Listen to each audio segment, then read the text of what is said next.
Envy and Dilemma, our second quarterfinal of the night, but a big one. The 1 seed against the 8 seed. And still, a lot to be decided. Both of these teams made it through the first open qualifier. In fact, they played against each other in that first open qualifier, Connor.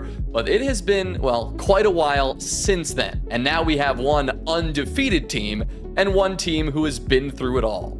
They have been through it all. They won 3 BO3s in a row, but in a similar vein, it was just kind of 3 games in a row for Envy, and you already said that these teams have played against each other in that first qualifier. Envy won 2-0 with a scoreline of 7-0 and 7-1. So, in the historical matchup, Envy definitely has a step ahead. They certainly have at least one step ahead. Could be a couple, because Dilemma maybe did not have the start they were hoping for, but they certainly had an uphill climb to get out of the spot they found themselves in. I mean, Super, they started off with 2 losses in the best of ones. They had to then enter 3 best of 3s in a row with elimination on the line every time. Yeah, I think if you would have asked me after maybe their second or third game if they'll be in, the playoffs, I probably would have said, you're crazy. There were points where I was watching them and I thought they looked like literally terrible. Like, I'm watching them thinking, how are they even in the tournament? And then it seems like maybe they turned something around. I know they made a substitution on their team, and they kind of got better game by game by game, and they found themselves here, to our surprise and probably a little bit to theirs. I think what's going to be interesting here is, did Dilemma get a little bit lucky in that they went 0-2, and then, when you're 0-2, you're going to play another 0-2 team, and then you're 1-2, and you play a 1-2 team, and a 2-2, and so forth. Did they get a little bit lucky starting 0-2 that they got some easier competition, or have they found a recipe for success and they can challenge Envy here? I mean, at least we know that their attacking side has some sort of positives to it, but on the defensive side, being 10th in the league, not necessarily the best in the world, but also on the flip side, Envy have struggled on the defensive side too. But with Dilemma as a team fighting through 3 straight elimination games does mean you're kind of forged in the fire. Sure, the teams that they beat, Valkyrie, Team Cynical, as well as Team Cruelty, sure, they're not here in the playoffs, but in this, they could have been if Dilemma weren't the ones knocking them out. And Connor, like you said, because of this format, Dilemma ended up playing 5 games against 5 different opponents. On the other hand, Envy only played 3, 2 best of 1s and a best of 3. That's it. They haven't been through the fire. They haven't been up against that true test. Dilemma, on the other hand, are quite the tested team. Maybe not against the caliber of opponents that they'd like, Super, but certainly they've got the reps in at this point. Yeah, it's not for nothing that they were able to bounce back from 0-2 and win 3 best of 3s in a row. One, it says that they probably have a pretty decent map pool to be able to, play that many best of 3s and not get exposed. 2, it shows some resilience that, hey, we can have our backs against the wall and we can, run through the wall. We're not out of it. The question is going to be, today they're playing Envy. Envy, to me, at least from what we saw in the Swiss stage, were arguably the most dominant team. They're a team of gunners. They've got a lot of mechanical skill on the team. And a team like Dilemma that didn't start off so hot and seemingly are getting better and better as they go, have they found, some ability to be able to contest this, or are Envy going to kind of continue on this rampage that they've been through so far in Element 2? It was Elevate, Aerial Arise, and Decimate, the 3 teams that Envy took down to get here, Connor. They made it look fairly easy all 3 times, 7-4, 7-4, and then a quick 2-0. Is that the Envy we can expect to see again tonight? Hopefully, because Envy are a very exciting team to watch. Like Super just said, they're a bunch of gunners. They've got great mechanical skill. For both me and Seth, this was the team that we picked as the dark horse going in towards our predictions for the entirety of the stage, and they haven't really disappointed by any metric. Going 3-0, they haven't dropped any maps. That win against Aerial Arise, it continues to get better as time goes by because Aerial Arise are finding their form once again. For this team, It almost feels like the sky's the limit and they can really go the distance as long as they keep the momentum and they keep their identity. Sure, the attacking side we know is phenomenal for them. Top of the league, 67%. Nobody else is even close. But those defenses, they do start to raise a little bit of a red flag. Yeah, if there's anywhere where you're starting to pinpoint some holes in the armor of this Envy side, Super, I mean, where does it come? I mean, you see from this round breakdown that they've got 3 flawless rounds. They've got plenty of decisive rounds. And when it gets a bit tough, when it gets a bit close, they're winning those rounds as well. If you're Dilemma, what is it you need to take advantage of to take down this #1 seed? Well, as Connor mentioned, the 67% attack rate is unreal. It's almost hard to believe that that's going to be a number that they can keep up, right? Because that, this is a defensive meta. All of the new operators that keep coming into the game make defense stronger and stronger. So to think that this team can continue to win at almost a 70% clip on attack, it's just like, it's probably not going to happen unless this is one of the best attacking teams we've ever seen. So if you're Dilemma and you're thinking, okay, well, their attacks probably are not going to stay at that 70% range, but their defenses are not great, right? 58% to me, and this meta is a little low, I would say, probably for the league, or maybe on average. You can kind of convince yourself, okay, we win a couple more defenses than Envy are used to teams winning, and we win a couple more attacks than we're used to winning because they're not great on defense, and maybe you can get some sort of recipe for success where things just balance out a little bit towards the norm in terms of, the percentages. Oh, listen, this wouldn't be an Element 2 broadcast if we didn't bring you some nice insider info. We got another interview with these teams to see what they had to say ahead of this quarterfinal. Hello, I'm Benz. I'm from Envy. Hi, my name is Yub, and I'm a player for Dilemma Esports. I mean, it was pretty nice. We've been working hard towards this, but this was really just expected. This is what we expected, and we expect to be here, and this is just the beginning. We were very excited when we made it.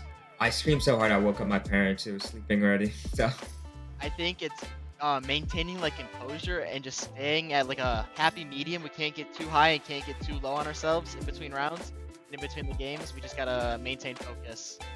the biggest thing we've learned is just playing together more. Our teamwork has been much better than when we started. I'm sure you can see the first Euro game we had, we weren't playing together. We weren't B-fragging at all, and compared to the last game we played, it's night and day. We just don't think they're that strong of a roster gun skill wise. We played against them in the open quals, the qual for this, and I think we 4T3'd them in the finals. We're really confident against them, and they really haven't changed much. I think they just changed a player, and that won't change much. They like to do the early round aggression a lot, and oftentimes it's just two people. It's just Diffuser and Kobe. If they see a gap, they take it immediately, and I think if we can shut them down, they'll slow down a lot and just won't know what to do. In the qualifiers, we were very nervous because obviously it was one game off making it, and we played very safe. We didn't swing them. We gave them too much respect. We gave them all the control and just played laid back. And I think in today's game, we're gonna play our game. We're gonna bring the aggression to them, contest them on the entries and stuff like that. If anything, I think it gives them an advantage, just because what we did to them was so demoralizing that we have this false sense of confidence. I feel like we might be overlooking them too much, and that's what I've been trying to get at the team, that we can't overlook these guys. These guys are still in the playoffs. They're not a bad team. We're focusing on winning it all. That's the only thing we can focus on at this point. We just can't go game by game. We're going game by game right now, and we are really focusing on Dilemma, but at the same time, we still have our eyes on the bigger picture of winning it all. So we're still practicing towards that, not just Dilemma. I want to shout out the boys. They've been going really hard, and I love the work they've been putting in. We can't take away from the fact that we've been working hard at this, and this is what we've been training for this entire time. Well, it would be nice to make grand finals, but right now we're just focusing one game at a time, playing our game, make sure we don't get into our own heads, playing together. This tournament has been really good for us. We started really bad, but then we brought it back. Making playoffs for my first T2 tournament is a goal, and I'm very happy I made it.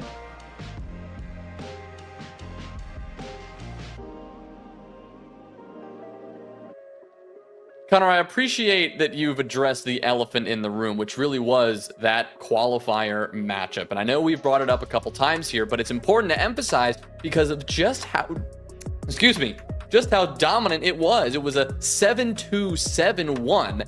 That's a serious shellacking.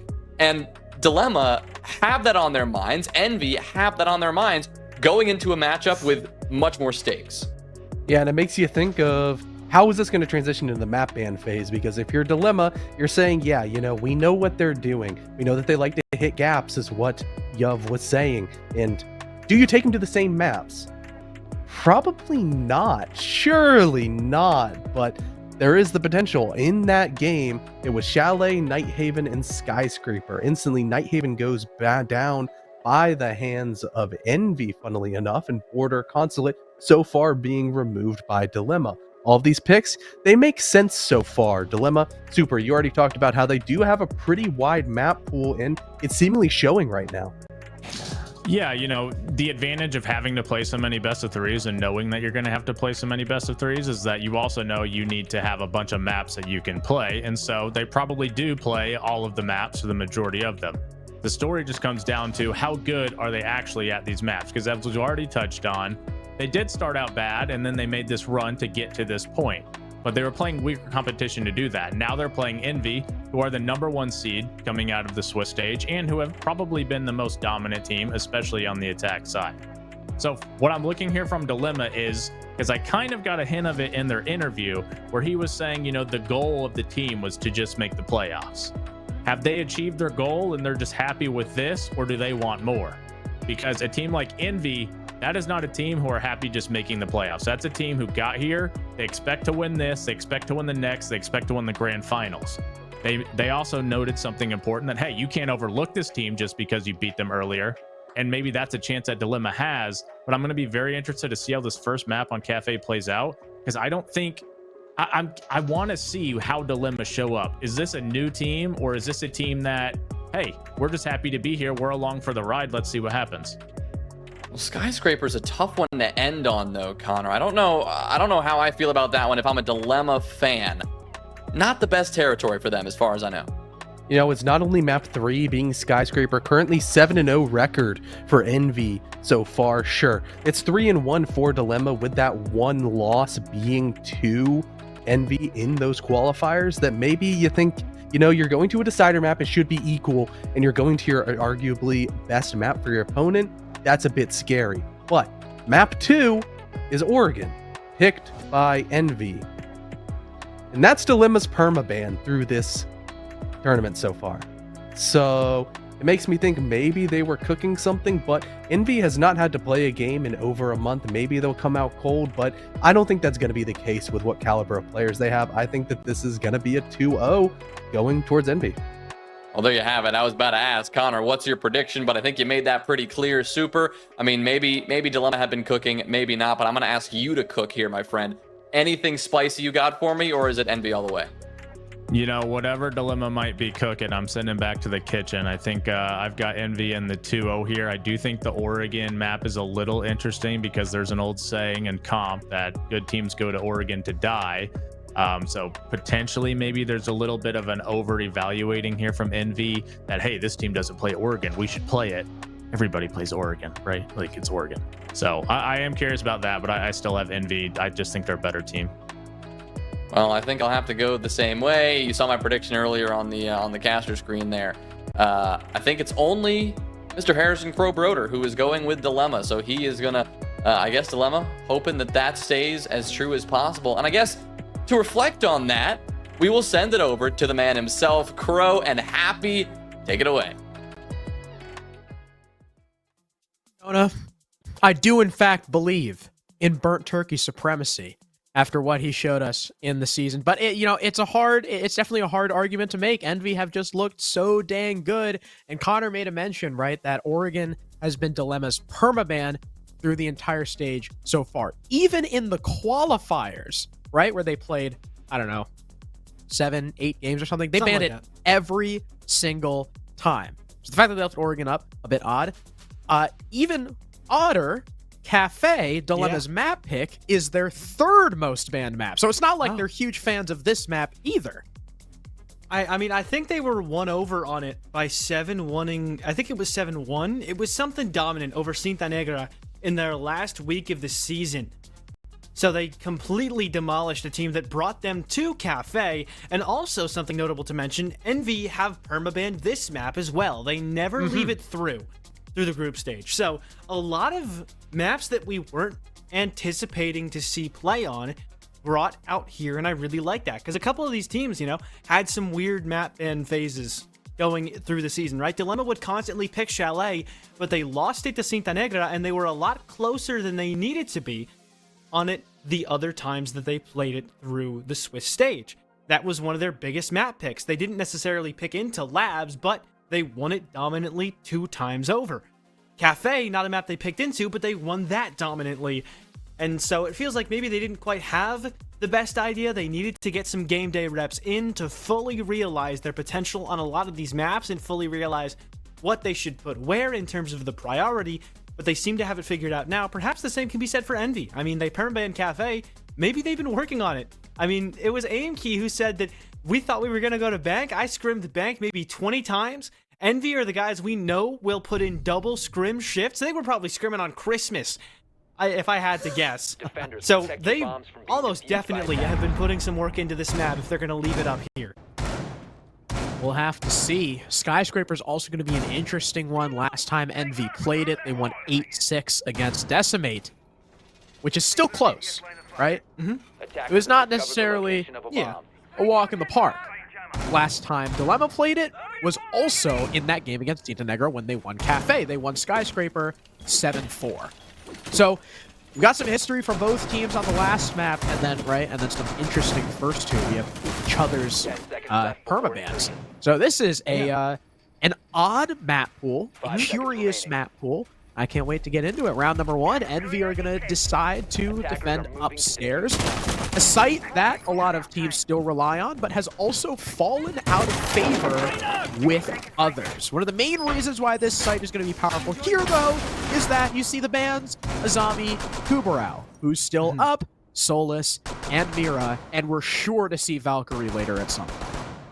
Fenrir's still up too. Fenrir too. Yeah, there we go. It's like the big 6 now or something. I know we used to the have big like 7. The big 7. What do Big you add 7. Cade in there? Do you add Kaid in Yeah, there? I had Cade. I like think Cade this- is kind of in a weird spot because he's like like- when Thatcher's banned, he's super good. Yeah, I think like in terms of, I was looking at the ban rate stats a little while ago. And I think it was after you said the big 7, and I was like, I only thought it was 6. He's like in this weird no man's land where he's banned like enough to be kind of significant, but not as much as like, you know, your Azamis Yeah, or everyone the else, lower yeah. the lower tier of the big 6 ban, I guess. I don't know, but he's banned a lot. Not banned here either.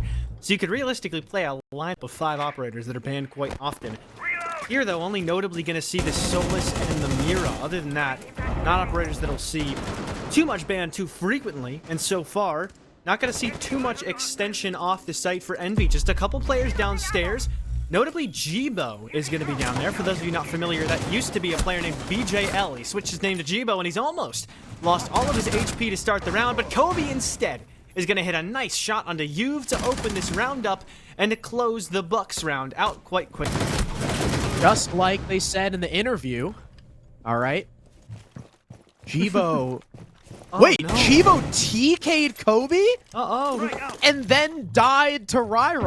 That is an insane series of events. I guess we'll call that a traded entry, technically. I was gonna say that just like you've said in his interview, Envy do like taking early fights, and they're usually playing a buddy system. It's never really super solo unless it's like Diffuser crouch walking in as some random operator. It could be Sledge, it could be Ianez, whatever the hell he wants it to with how he's been playing.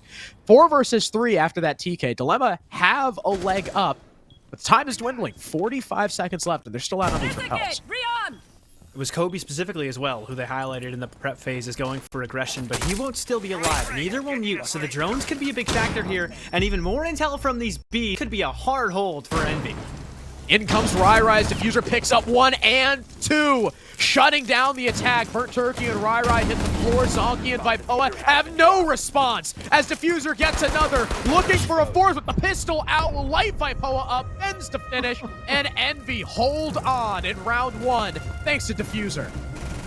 talked so much about the early round aggression that they weren't ready for the late round aggression, and Diffuser times it perfectly. He knows he's in a spot where he's basically walking on lava, sort of, surrounded, about to be engulfed completely.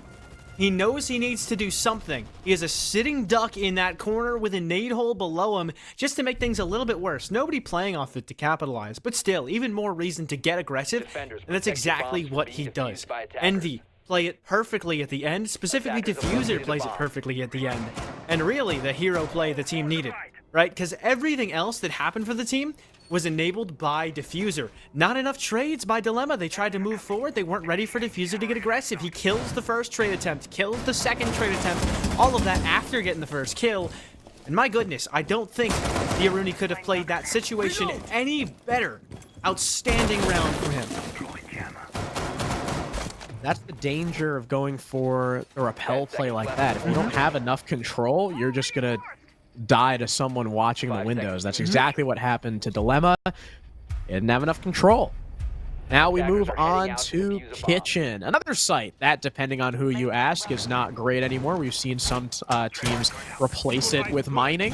We've seen some teams replace bar with mining and go Kitchen. That's kind of what I like about Kafe. Even though the map itself, how it plays, is a little bit stale, the site rotation tends to be different with seemingly every team that plays it.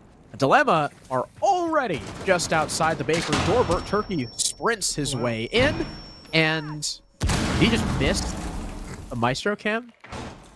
Someone just shot talk about it. I don't think he on wants. 6. Was that for the? It might have been for a castle barricade somewhere. I don't know what I he hope could it have was. used it on. Unless there were maybe there were 2 Evil Eyes in Bake. I don't know. Hey, well, the wall is open. Biggest thing to note about that early round is how quickly they took that control and how early they were able to open it up. And because of the double barricade, or the castle barricade on the double door into Small Bake, no one from the other end near maybe, let's say, Whiskey, for example, or Mudroom is going to be able to hold any angles on Small Bake, but then again, the attackers themselves won't be able to deny rotation through there. So it's very comfy for Kobe. This is a very fun castle strat. I like this a lot because it means you can hold it even more actively against that bakery. Push Diffuser with seemingly only 1 shot needed. Goes to the head. It's You've dead first again. And it's Envy at another 1-player advantage.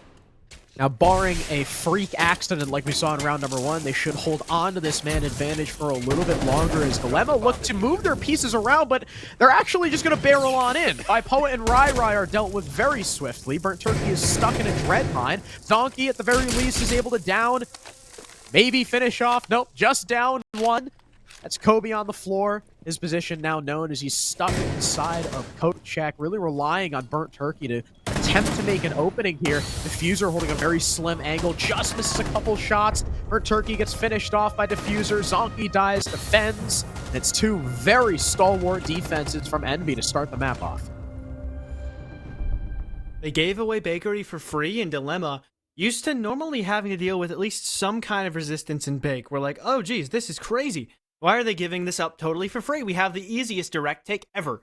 But they had players upstairs set up with vert angles. They had the perfect castle strat to allow them to play on that red stairs rotate so they could, when they needed to, play anybody who was upstairs down those red stairs, and they wouldn't have to worry about getting caught off on their rotate. So much utility was expended inside of Bakery to get rid of those evil eyes, and the one that maybe missed, like we were speculating over, that later they're not able to deal with more castle barricades. They just don't have enough utility to break all of the utility that the defense has. And so for that, they're just stuck inside Bake, trying to push out to no avail, because Envy have all the angles, and they have every rotation set up for themselves to enable themselves to play even better, and even the few gaps they did have. They won enough gunfights so that it was negligible that they had one inside of Mudroom on the attack. 5 seconds remaining.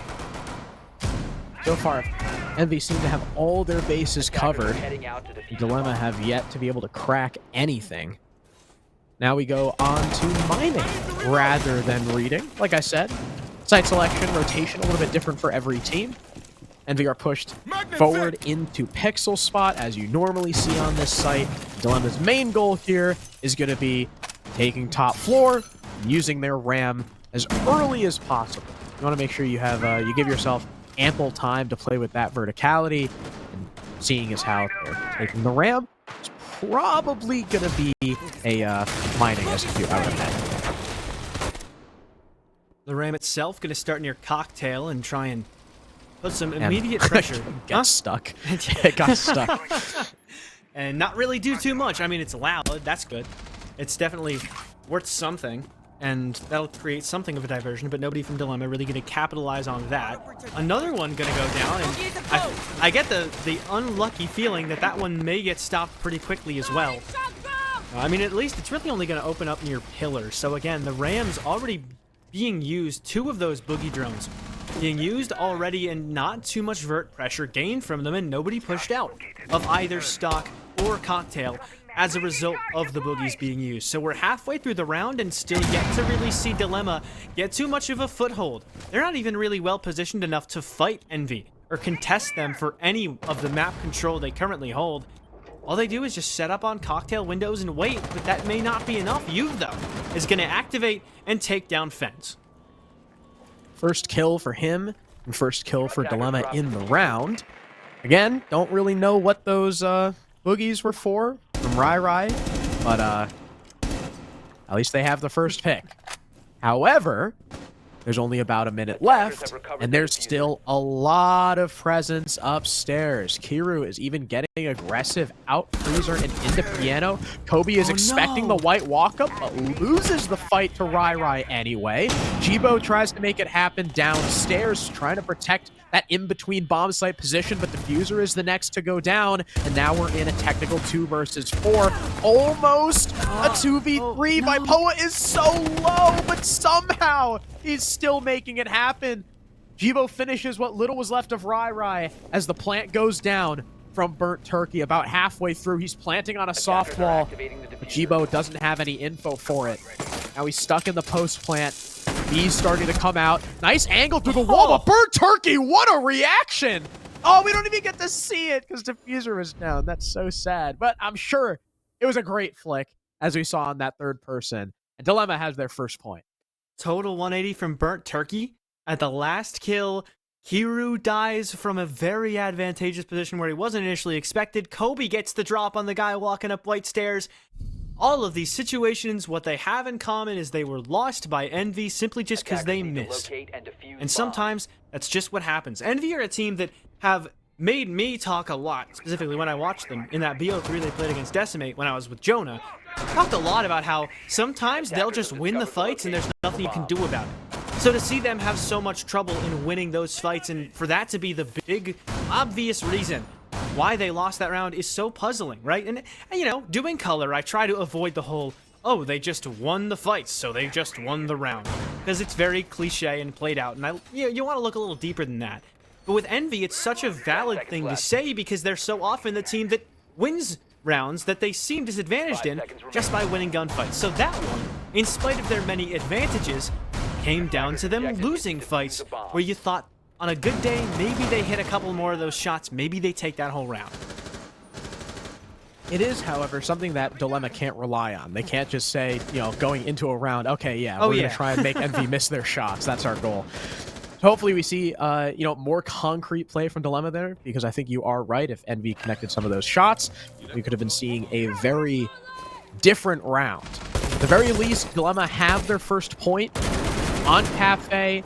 Typically, it's kind of like Oregon or Club. You only really need 2 rounds on the attack. Of course, every team would like more, but as long as you get 2, you reach your minimum quota. So I'm sure Dilemma not sweating at all that they're down 2-1, especially now attacking on the bar, the most common site to attack on this map. And they're going seemingly bottom up once again with the Twitch drone clearing her way through Train, trying to aid these Dilemma players in walking in, making sure that Kobe can't pull a fast one on them yet again.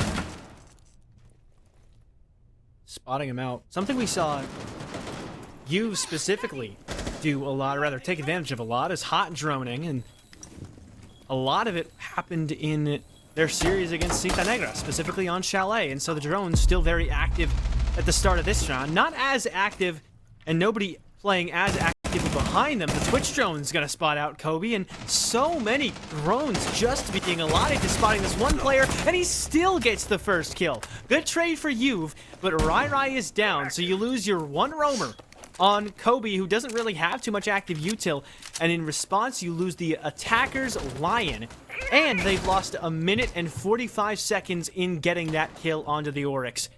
Really rough start for Dilemma. Super slow beginning. Hitting the vault there was also a bit odd from Rai, knowing that he was about to engage the enemy. Also, speaking of, you know, something that Envy have in spades, you know, we talked about their gun skill. They also have a lot of confidence. We saw earlier, before Rai died, we saw Diffuser walk into the heaven door, stare straight up, and shoot an air jab. Vipoa was actively on the window. If the Nomad just peeked, Diffuser was dead. But Diffuser just has so much confidence, like, he didn't care. I don't even know if he knew there was a guy on that window. He's gonna peek his head up and die to Burnt Turkey, though. There we go. As he's got that long cutoff down the bar. Very concerned about someone potentially peeking his pixel. Fenn's worried about too many angles at once. Misses the cross from heaven. Ends up getting lit up. Burnt Turkey finds yet another kill as Juve goes down and the smokes cut off the top white players. Burnt Turkey finally gets dusted. That's going to prompt Zonky off the plant. He ends up not completing it. That gives the advantage over to Envy with such little time remaining. It's effectively a 1 versus 2 against Vipoa, but he's got the shield to play around. Now the plant has been completed. One of them can just get out of the building. This is a surefire win. One goes down. It's now 1 versus 1. Jibo versus Vipoa. But again, the Nomad has the shield, and Vipoa plays around it perfectly. A plant and a win once again for Dilemma. Nice try by Jibo. Nice try. Already drawing a blank. Who was Kaid? Unfortunate. Fens. Fens. There we go. But yeah, nice try by the two of them in that 2v2. Or rather, 2v4 even. They were bringing it back from the depths. But the one thing you notice about that round that was very drastically different from the round before on that site was that Diffuser not only didn't get any kills, but died very quickly, and they lost control over that cocktail position just near C1 right outside of Heaven. And that is a huge spot to lose, because then you're able to hold a post plant pretty well. You're able to get a plant down, and if you have the smokes in the right place like Dilemma did, there's not much that Envy could really do. They tried their best, but it was such a hard retake because you lose Diffuser, that linchpin position inside of Cocktail. If he's not getting active enough, if he dies getting overconfident, that's a big, big loss for Envy, and you saw exactly why he needs to play more passively out of that situation. You're complimenting him on his confidence, but perhaps overconfidence there. Losing it for Team Envy. Did you call him? Attackers are moving out to locate a bomb and defuse. I think I would. Or maybe, I mean, like, that's bridging the gap between the roam and the anchors. I don't know. I know. I wouldn't count him as the bridge. I was gonna say, no. I was joking. Okay. Wait, this isn't even Space Station. Envy or Dilemma didn't talk at all about the bridge player. I know. Okay. He just felt like saying Anyway. On the kitchen we go. Dilemma have taken their 2 requisite rounds on attack. Look at that. In the first 4, no less. They've started to come back. It seems like they're starting to read into how Envy like to play and are adjusting. The more you can adjust without a timeout, the better. So they've still got that in their back pocket, which I'm sure they'll end up using later should Envy start to put more rounds on the board. Now, the big issue in their kitchen attack last time was that they went Bakery direct, and then they all died. This time, they're full clearing. There is roam presence. A lot. I think 3 players, technically, if we're counting Diffuser, who's taking pot shots at, I believe that is, I think, Juve on the hatch, who's now actually made his way in. Looks like Diffuser knows it. It's actually the Gridlock of Vipoa, who's on the red stairs right now. These 2 players kind of locked into a staring contest. No, I was right. It is the Jackal. I read the silhouette wrong. You sees the footprints. He knows he's still there as Rai eats a C4 and survives. But eventually, Diffuser decides he's going to fall all the way back. Juve is going to scan the feet, just double check it. And yes, indeed, the castle is downstairs, leaving Kiru and Jibo, Kiru and Jibo, a little bit more exposed, but they're right next to the hatch. They'll be looking to fall back. There we go. Now, Dilemma have that entire middle floor to play with. Dilemma taking a long time, probably expecting more aggression from Envy, but Envy play it passively. You complimented Dilemma on their ability to adapt. I think Diffuser took some accountability after that loss of the last round and decided that he needed to play more passively, which is why he didn't spend too long on the red stairs and he's died first. My point has gone to the gutter. Back up. And so too has Diffuser, over-aggressing once more, and Dilemma do get that first pick. But so much time has been wasted by this envy defense. Is it really gonna do too much? Especially with Rai low HP as that vert player, that's a dangerous position to be in should people start to fight it. Chibo is still tasked with holding on the bakery, the impact coming out from the Maestro to destroy the Twitch drone, but he gets caught by the vert of Rai. The Buck doing incredible work upstairs, looking for more. Kiru gets forced into the dropping players. Kobe gets one on the Juve. How much is that going to matter?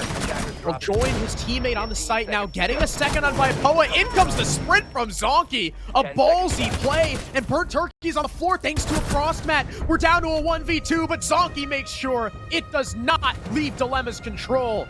More kills for the Twitch, and 3 rounds for Dilemma. Outstanding attack by Dilemma. They just waited. They knew that Envy couldn't help themselves. They knew they were eventually going to make the play. Just give it some time, and then Diffuser over-aggresses. And then they get another pick by working their vertical and making everyone feel uncomfortable on this site. This is a team that thrives in those late-round moments.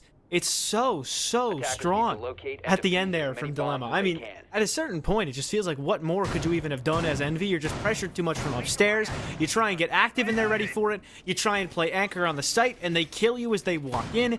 It was still super close. Envy, as always, putting up a great fight in the individual fights, but Dilemma were just too well prepared for everything that was coming out of the other end that as good as Envy were in their one-on-ones, Dilemma still good to win that round, win their 3rd attack in a row, and now they've got 3 on Kafe, which is pretty solid. Some people will say this map's attacker-sided, but regardless of that or not, 3 rounds on your attack is still good. Still pretty good.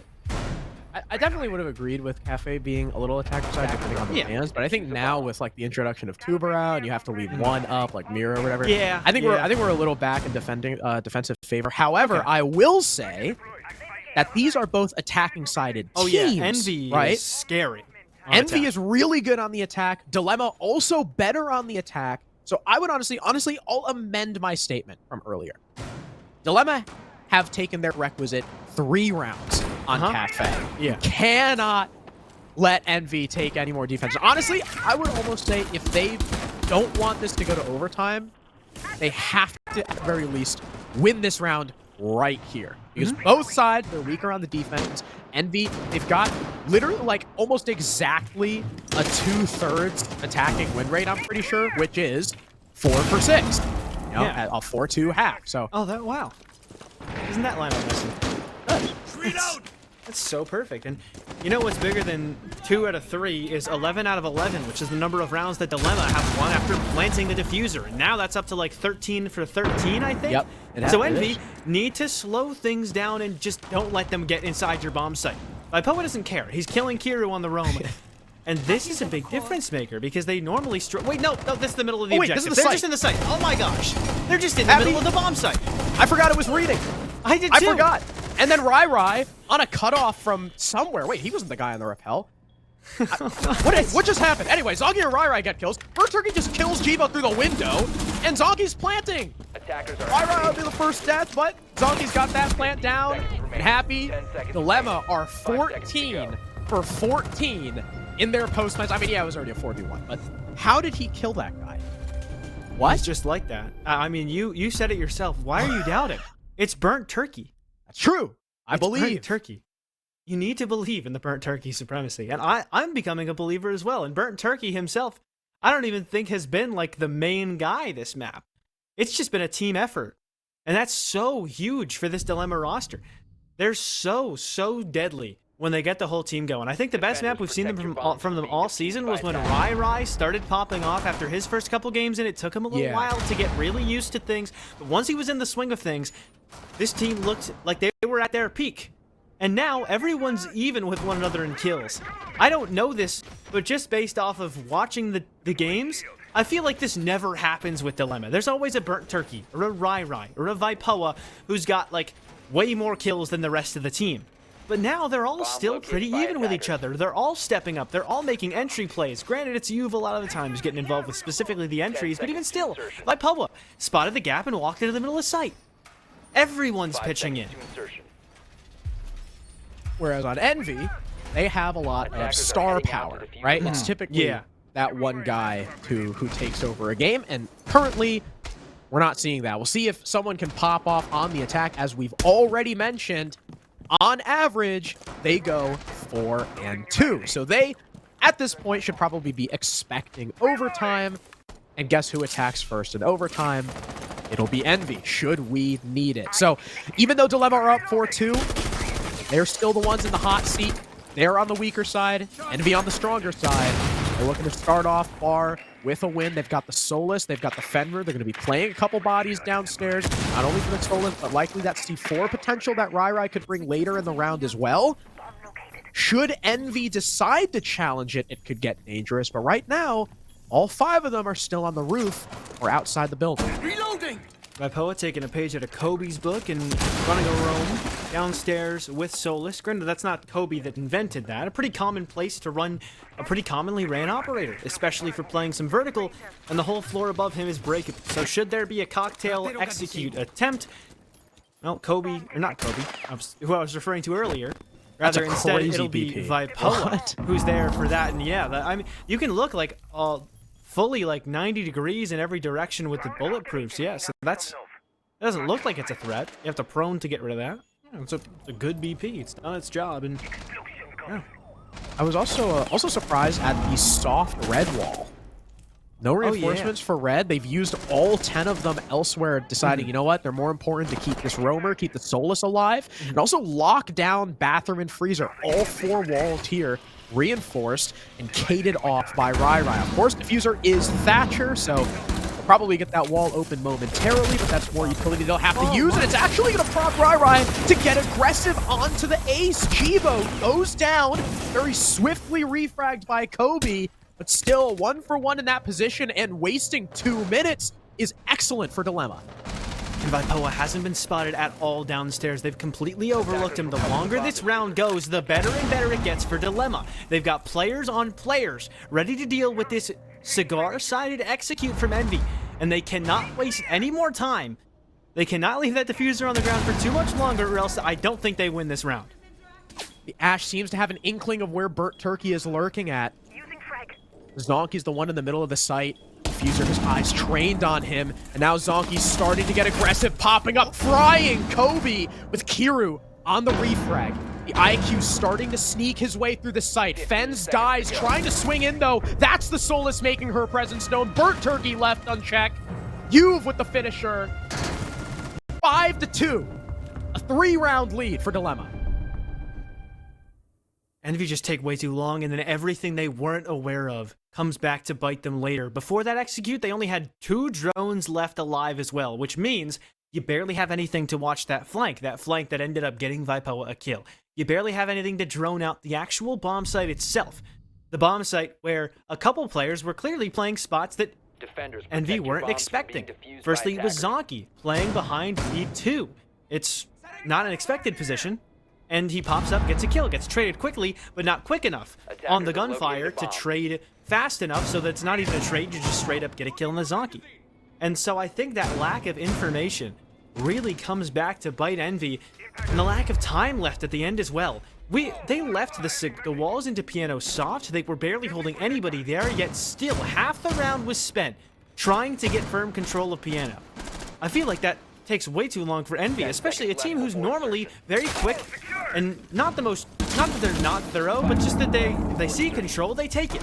So what's got them so hesitant Attackers are today? heading out It to should not defuse have a taken bomb. them that long, and then of course the kill from Rai pushing out. No one Oh, was yeah, covering absolutely. the door, which means now they can't open freezer either. Yeah. So Wait, what are you doing if you're not watching? If you're spending that long, but yet you have no one Not watching watching the door? Pixel? Yeah. What are you doing I guess for all they had- that time? They had 3 guys watching Cigar. I don't know. By the way, Burnt Turkey's on Rook, an operator that we almost never see because Doc is just better. And Vipoa caps Diffuser.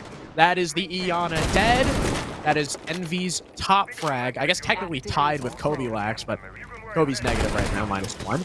Now dead. Iana also, you know, a lot of info. Stuns, that's burn. And Wamai crushes Kobe as the Lion attempts to simply send it through the doorway. Kobe has now died every single round thus far. And Juve is looking for more. His position stalwart in Bakery. The Wamai disc continuing. Burn away utility. Even smoke grenades covering his own doorway thanks to the magnets. The attack cannot push in because of them. And Jibo is now down to half HP. Juve gets out of Bake. I mean, there's still a decent amount of time left. Still 1:45, but Dilemma, quite the advantage.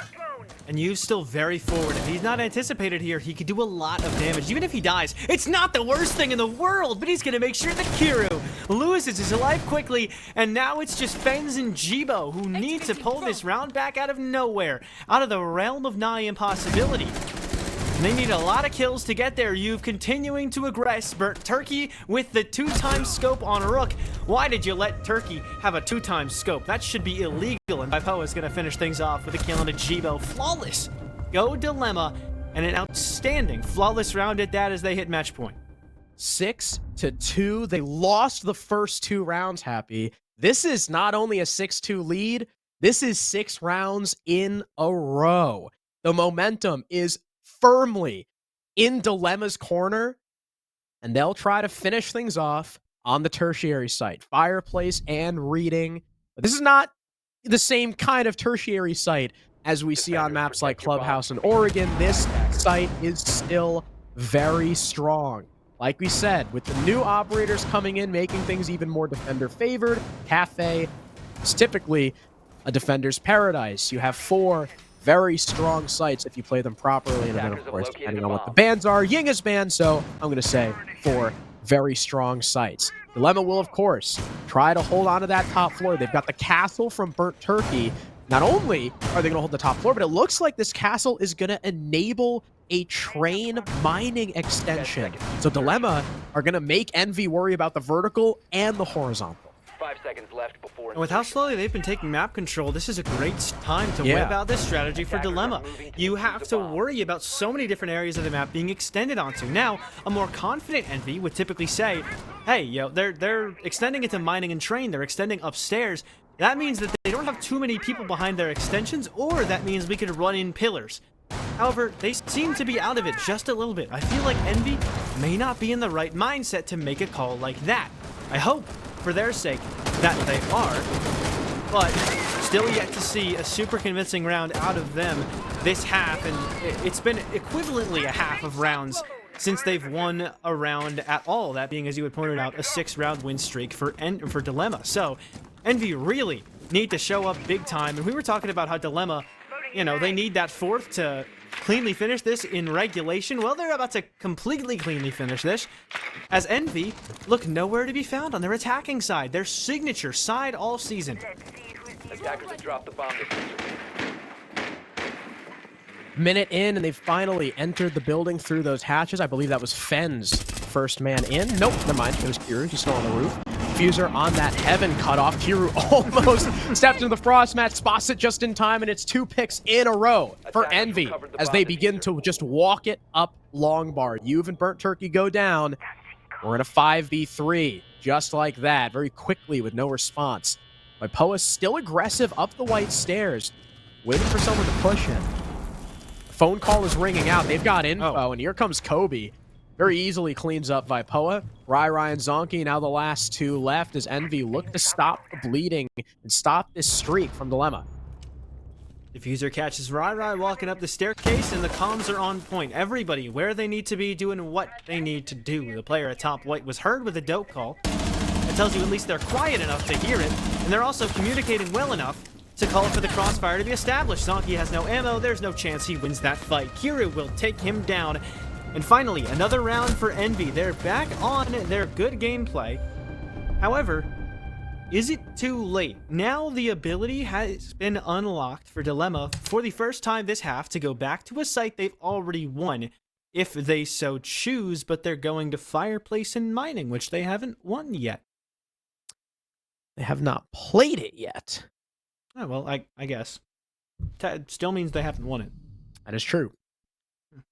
Are we going to see a repeat with Dilemma winning the first two Attackers need to rounds locate of the and defuse defense the and then bomb. Envy sweeping every round after that? Could we have Maybe. a mirror game? We'll have to see. I mean, it's going to take a lot for Envy to bring it back. This is not the same situation that Dilemma had, right? Where Dilemma were just kind of racking up the score. Envy have to stare down map point every single round. It's a very different situation, even if it does become a mirrored score. Rai dons the Mira. We've got Fenrir in play 2. We had Rook in round 8, and now we'll have Doc show his face. A much more common operator. I mean, not terribly common, but more common than Rook, definitely. Just because, I mean, he heals 200 HP every stim. It's incredible. And we saw Dilemma play this against Sita Negra, where they have this top floor hold, and then they have Rai place a Mira down to watch the red stairs hallway outside of mining. There's a very unique mirror window. One that I feel like is very easy to deny from the attack, but I mean, no one ever denies it because, you know, why would there be one there? Exactly.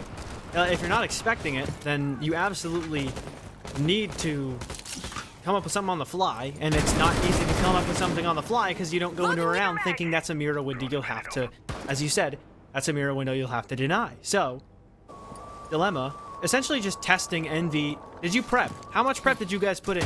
Are you expecting this strat that, as Crow has just said, we have run before? Hopefully they're not listening to the stream. Hopefully they didn't just say Crow just said that. That's a problem. But still, are you going to be ready for something we've already revealed, or will we still manage to catch you off guard even though this strat's already made an appearance? A team like Karn, a team like Ariel, they'll be prepared for that. Someone like Envy, who I only believe has one analyst on board, maybe they're not going to prep as heavily. They do scrim quite a lot, but for specific teams, I don't know if that's the case. Burnt Turkey wants to run out, and he will. Oh. And he'll die. Diffuser was expecting it. Down goes Burnt Turkey. Rocking the rare ARX on Iana. I feel like we don't see a whole lot of that nowadays. Definitely respect it.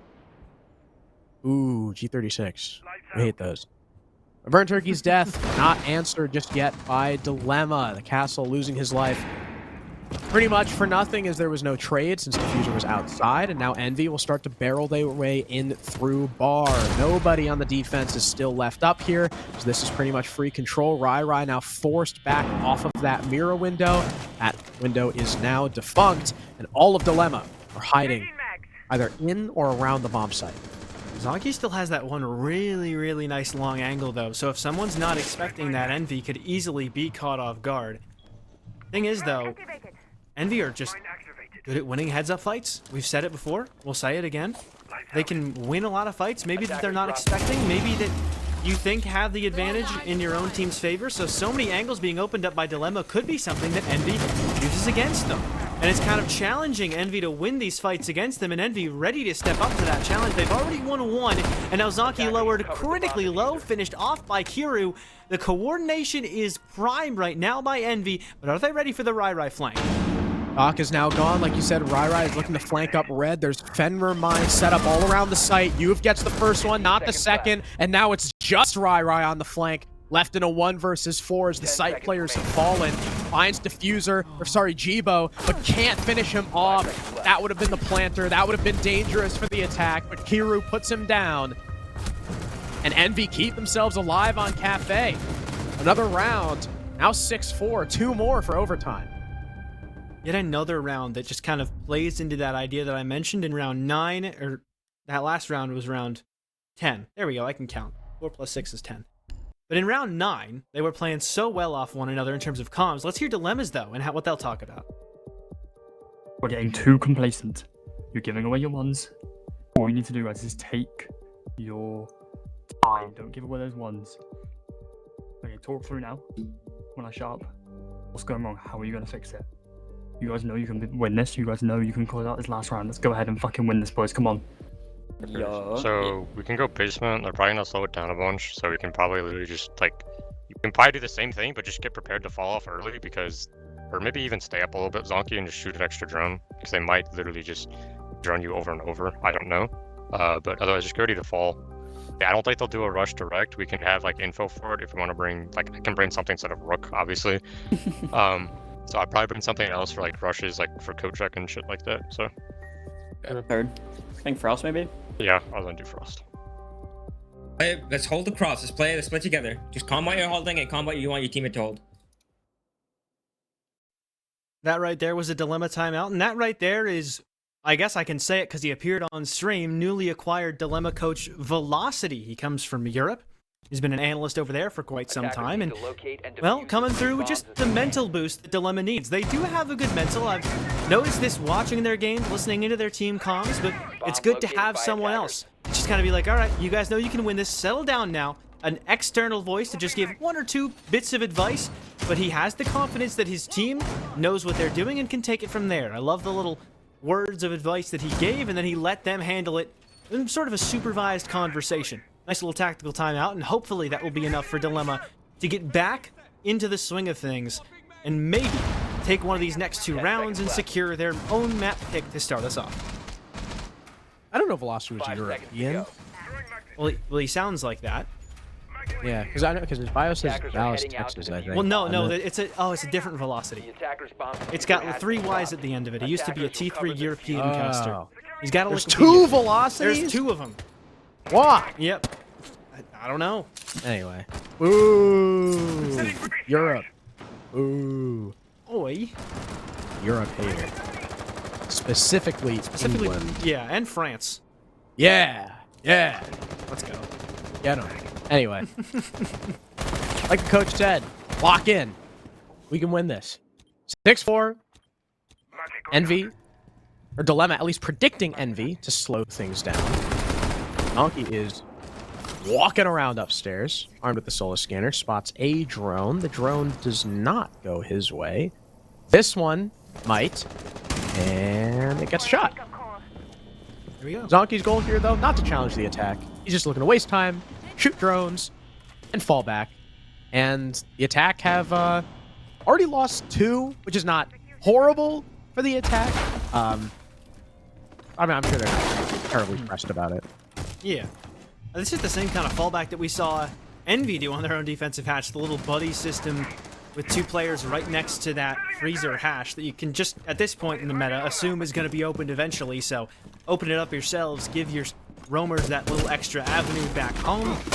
Solid mindset, quite honestly, but they take that way out a little bit early. They've only, as you mentioned, popped 2 drones, except 1 extra has been added on, so now it's 3 drones and make it 4, as even more are dying. But vertical pressure now being established for Envy in better time than we saw Dilemma do it when they went for a similarly structured attack. All things considered, a solid start for Envy.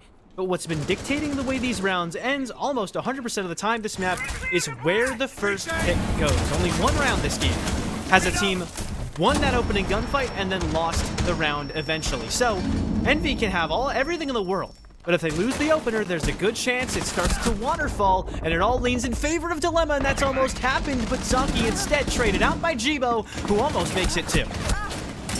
There's an instant refrag, though, and a follow-up from Rai on a diffuser. And Happy, this might be the second round where the opening pick does not dictate the result, especially with Kobe down on 1 HP. Vipoa still holding on to VIP. Burnt Turkey is still behind Whiskey. These are good positions for Dilemma so far. Kobe seems to hear Burnt Turkey crouch walking around, but up comes the Frost, and down goes Kobe. Yuv is on the floor, finished by Fens, attempting to make his way through Bake, as he and Kiru look to pinch the site. 1-1, but Kiru is wholly unsuccessful, and Fens, stuck in a Frost mat, will take it off, but at this point, time is too low. This round is lost, and so is the map. Dilemma win their map pick 7-4. What an upset to start us off. I mean, I know it was a map that Dilemma have won before and Envy have never picked into, but you'd imagine they had something planned for it. If they're gonna leave it up against a team who's won it in the past, and yes, they did have some things planned for it. They had an idea of what they wanted to go for. They had a couple 2-round win streaks in there, but 6 rounds in a row sandwiched in between those 2-round winners for Envy, and that's really not something you're going to manage to come back from. Dilemma opened things up with a bit of a shocker on Kafe. However, from this point forward, based on the maps we're going to up next, it may get a little bit harder for this side of Dilemma Esports. Oh yeah, Oregon, their permaban, and then Skyscraper, which Dilemma have, had success on, but I mean, it's Envy's hunting ground. We'll have to see. We're going to take a quick break. We'll go back to the desk because they're all wrong. They thought 2-0, so we'll come back with them.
Sometimes it's just about getting hot at the right time. And for Dilemma, well, that time was now.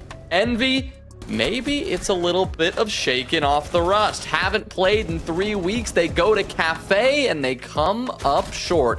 Connor, Dilemma made a statement to start this out. And you'd think by now we would have learned our lesson about picking the same team, maybe the favorite to win.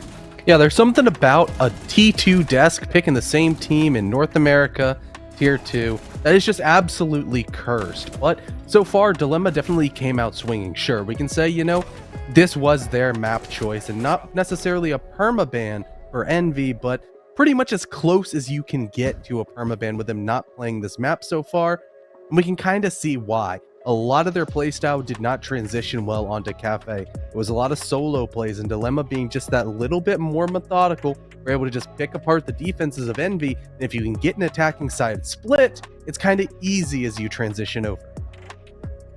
Yeah, I think we, obviously I would say this is surprising to probably everybody who's been following Element 2. Envy, as we already said, we're, a dominant team coming into this match. But I think what we just saw is that Dilemma have had a turnaround. They are improved.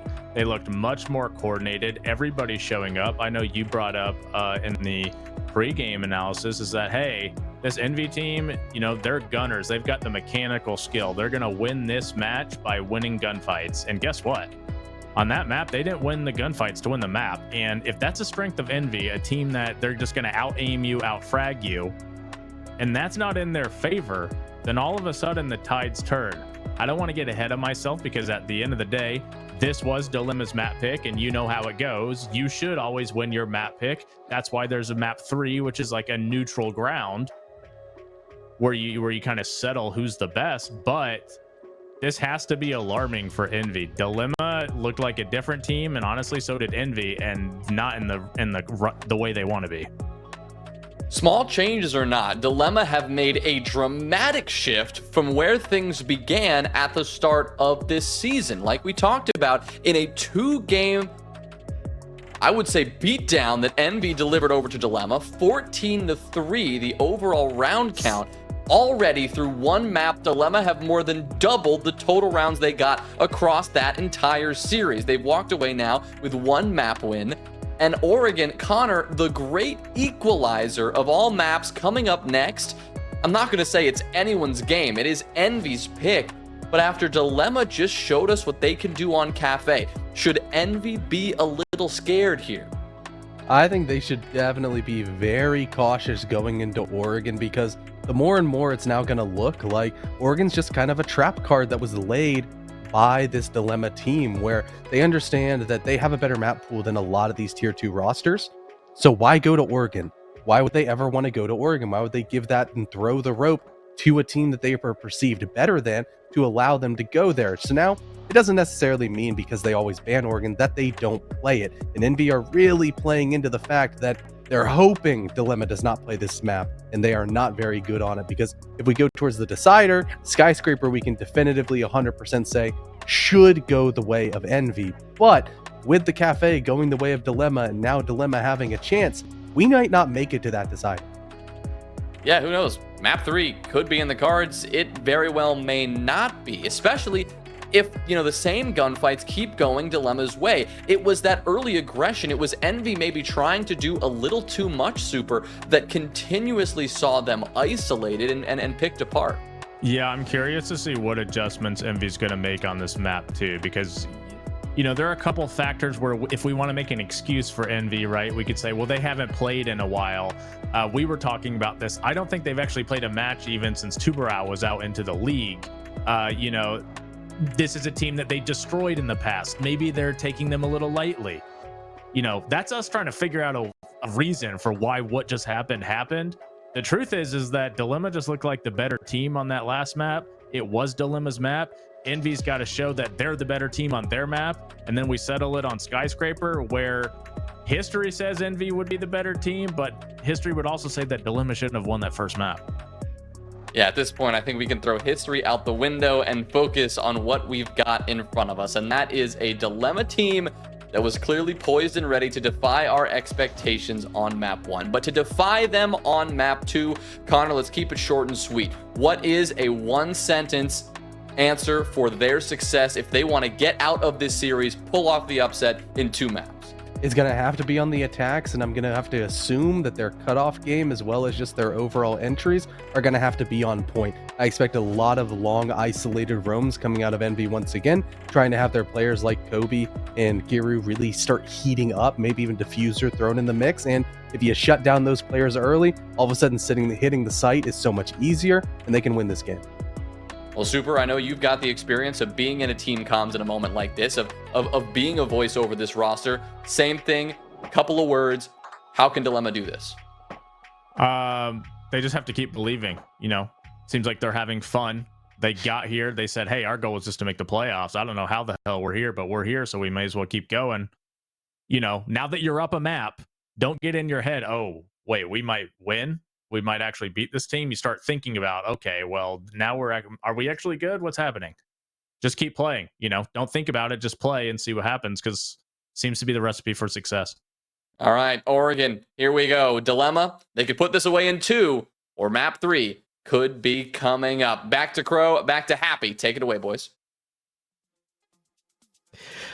Now, the one thing I really like for Envy's chances on this map is I think Envy play a very similar style to how, the great aggressive rosters used to play, like ATK, for example. And they were always a great Oregon team because they could roam, and more importantly, Happy, they could rat and they could anchor. Those were the two biggest factors for defensive success: rat and anchor.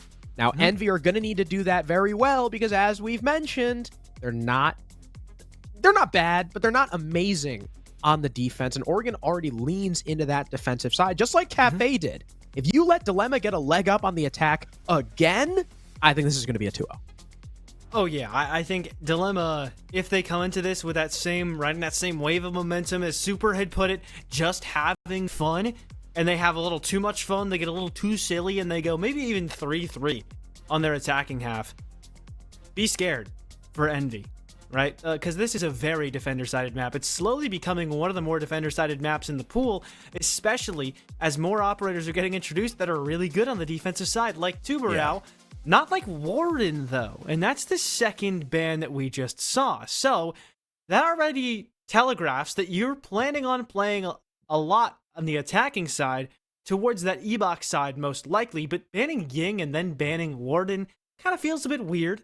But also it feels weird because now, instead of banning a Fenrir, a Mira, and a Azami, you're banning someone who doesn't feel like as much of a necessity or as much of a game-changing operator as the other ones you just left up do.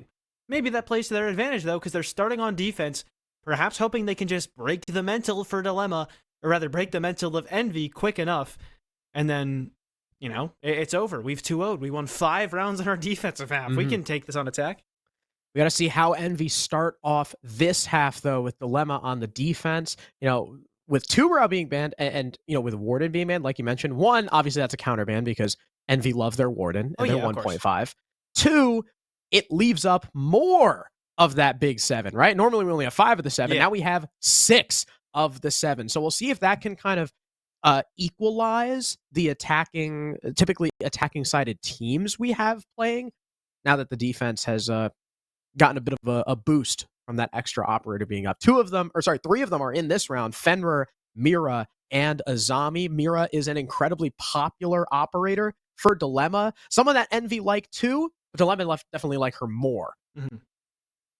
Well, Rai getting aggressive early on, just making his presence known towards the top of those laundry stairs and making sure that he wastes as much time as possible. We saw it happen a couple of times when Envy were attacking last map. Dilemma take a fast team and make them go slower in the early round, don't give them a distinct advantage out of said early round, and it completely changes the way they play late game. What? Zonky, completely not expected, as Kobe Lax is the first death of this map, and an outstanding start for Dilemma. He's just going to fall back, wasting that time, getting a man advantage. That's a great start for the defense. You've able to fall back, evading the sightline of Kiru. What a blindside from Zonky. And not only that, not only did we just see a brilliant first kill from Dilemma, but ladies and gentlemen, if you could turn your attention to the top left of your screen, with 2 minutes to go. I know I'm saying this like 30 seconds later, but I saw with 2 minutes left in the round, Envy had 3 drones left.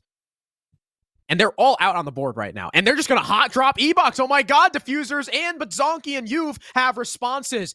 It's even somehow as Diffuser and Jibo find trades, though, leaving it up to Juve and Burnt Turkey. Burnt Turkey strikes first on to Jibo. Make it the second for Burnt Turkey. What an attempt from Diffuser and Jibo, putting us down into a 2v2. But the Fenrir steps up to give the first round to Dilemma. Great adaptation from Envy. They almost made it close. And again, this showing off their mechanical skill, showcasing their ability to just win fights. But Dilemma were just too prepared. Or not even too prepared for that, but they just had too many backup measures in place. Between the Fenrir with the F-Not Dreadmines and the Thorn with the Razor Shells, there was way too much intel in terms of when they walk in a certain door. So Dilemma were ready to turn on a dime no matter what they had to come up against. And people don't often talk about that utility that Thorn brings.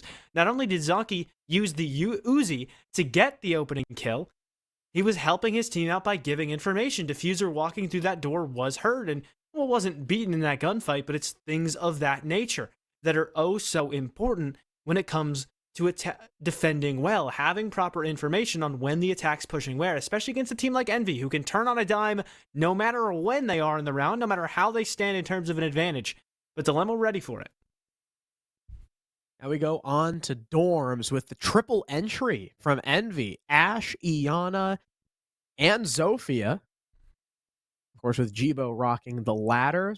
Zoe's going to be a little bit more utility-focused in the beginning of the round, but after her grenade launchers are all out, expect Jibo to play pretty much like an ace who's already thrown all three of his Selma. So really, honestly, with the utility, I mean, consider the way Thatcher and Ace play too, right? You have like almost like 5 entries by the time we get down to the execute, especially with how good the L85 and the AK-12 are. So hopefully Dilemma are going to be ready for that coming onslaught. They have the Izami, they have the smoke, they've got the Rooney 2 to try and keep this attack at bay, and I love the Valkyrie finally being brought from Zonky. We see defenders downstairs, and we are going to have to worry about them come that execute because of so much C4 potential from both him and the Cade. Kobe's already opened up both sides of the wall to the fullest extent he needs, which means that there is now a good gunner with an AK-12 who has nothing to lose except the diffuser, which is actually a lot to lose. But still, you can give that to his teammate if he feels like gunning, and anyone on Envy. Yeah, there we go. Spoken into existence, kind of, as diffuser dropped inside of Master so that it doesn't get lost with some kind of overextension. Speaking of diffuser, the player, not the case itself, he's walking through basement trying to clear any lurkers. As the only lurkers actually in Green Hall for the time being, and this may be a quick push from Envy. They're all gearing up right outside of Trophy.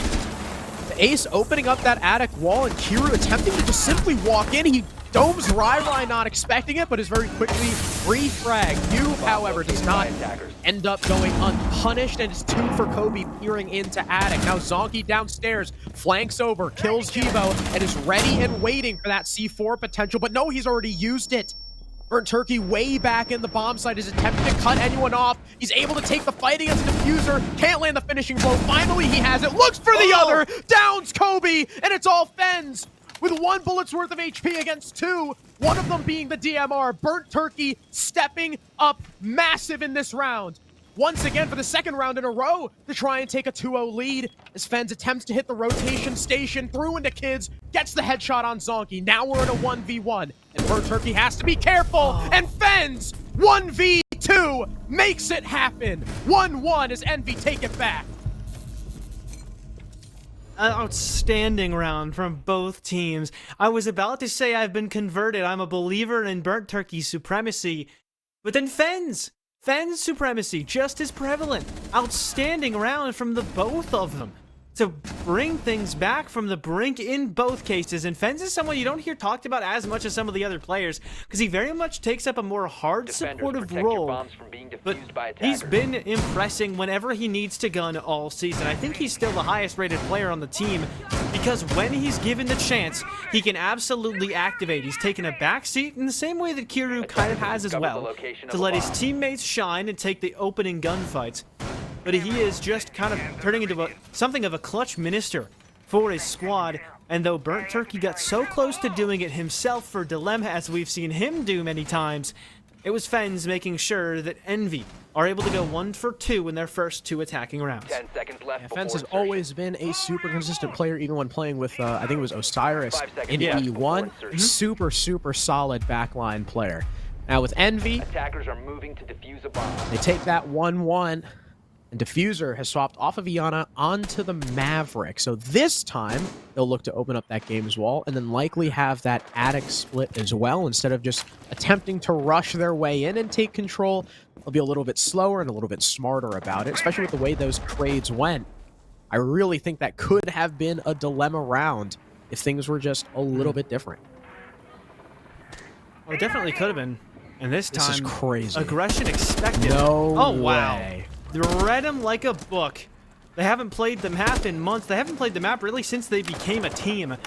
And yet it's as though Jibo just knew their strat book. Ready for that run out, and the opening kill is found onto Zonky. Great opener to start. You deactivate that C4, and now Valkyrie is I forgot the word I was going for, but now she's kind of been relegated, there we go, to watching her own camera. I hate when that happens. Fens gets another kill, by the way. Rai hits the floor. Now 5 versus 3 advantage for Envy. Burnt Turkey pushed very far up inside of games, attempting to watch through Master, but Kobe just peeks the doorway and kills him. Kiru gets a follow-up, and Dilemma caught out of position is the theme of this round, as Envy take it flawlessly and take the lead 2-1. I mean, you mentioned it perfectly. Dilemma getting caught out of position time and time again. Zero clue where anybody was coming from Envy. And kind of a couple rounds in a row, they're reminiscent of Alpha Atheris, the team we just watched. Round number 1, they did a great job at getting an early entry and then having players like Kobe stationed in the back lines ready to catch players on their rotations after the initial entry, throws everyone for a loop and gets everybody paranoid that someone could be watching them from every angle. And then it was Kobe who just caught them on said irresponsible rotates. That last round, just everyone unexpected, reminiscent of rounds that Alpha Atheris would have against Karn and Co. on Bank, where everybody would make entries in different strange spots, and then they would unravel the roam game as a result. But they did so by playing extra passively, so I think it was during the timeout last map where Dilemma mentioned that Envy were going to get more passive. It is kind of happening here, so you need to make sure that Dilemma aren't getting ahead of themselves, aren't feeling themselves too much, and they keep things together and don't overextend. I would go back down to the basement where Envy are going to attempt to play a Monty strat. Now, we haven't seen a terribly large amount of Monty from Envy, especially because, you know, they all tend to be gun up, but Kiru has been known to take him time and again. His goal will likely be to walk down either Freezer or Tower. Sometimes Laundry, but yeah, that's typically not as common, especially because there's going to be a mirror there. You can also assist with this roam clear. Dilemma have been playing for those drones. Now that you have the Monty, you can kind of supplement that info, so you don't have to waste quite as many drones. Last time, Envy had 3 left at the minute mark. This time, they've only lost 1 so far. Make that 2. And again, you got the Monty.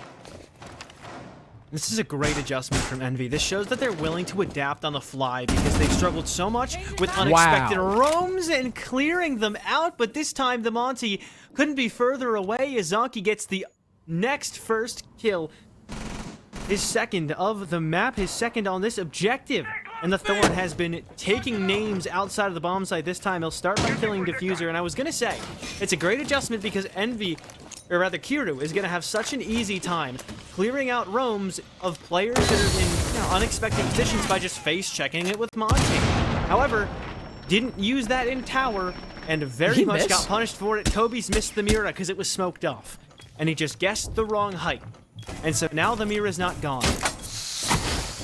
That's tough. You've attempting to protect himself with those Kiva barriers as he holds on to Chala. Uh-oh. And I think it... Oh, no, it didn't get destroyed.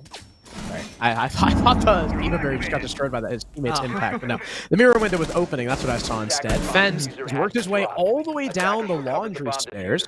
There's been no refrag for Diffuser just yet, but NB are starting to get into their execute positions, especially with Kiru now walking up on this freezer mirror window. But what he has to be careful of is if he pushes by Poa, he'll be exposed to you, but in comes Kobe. There's the kill. Kiru melees by Poa, and freezer control is in the hands of the attack. And look at all this info Kiru is collecting. He sees a player by pillar. That's Zonky, who's now been forced to back off.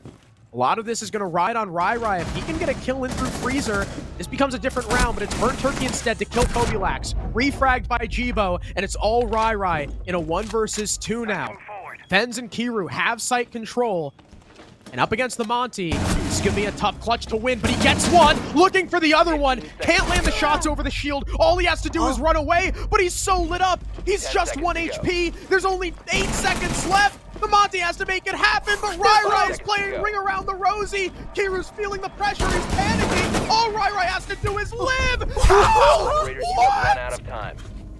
Kiru had the pre-fire. He just didn't peek enough. And he missed the shot. It would have only taken one bullet. What a heartbreaker for Envy. What? I don't even... I can't believe it. That's insane. What just happened? Oh my god! Oh my god! Oh my god.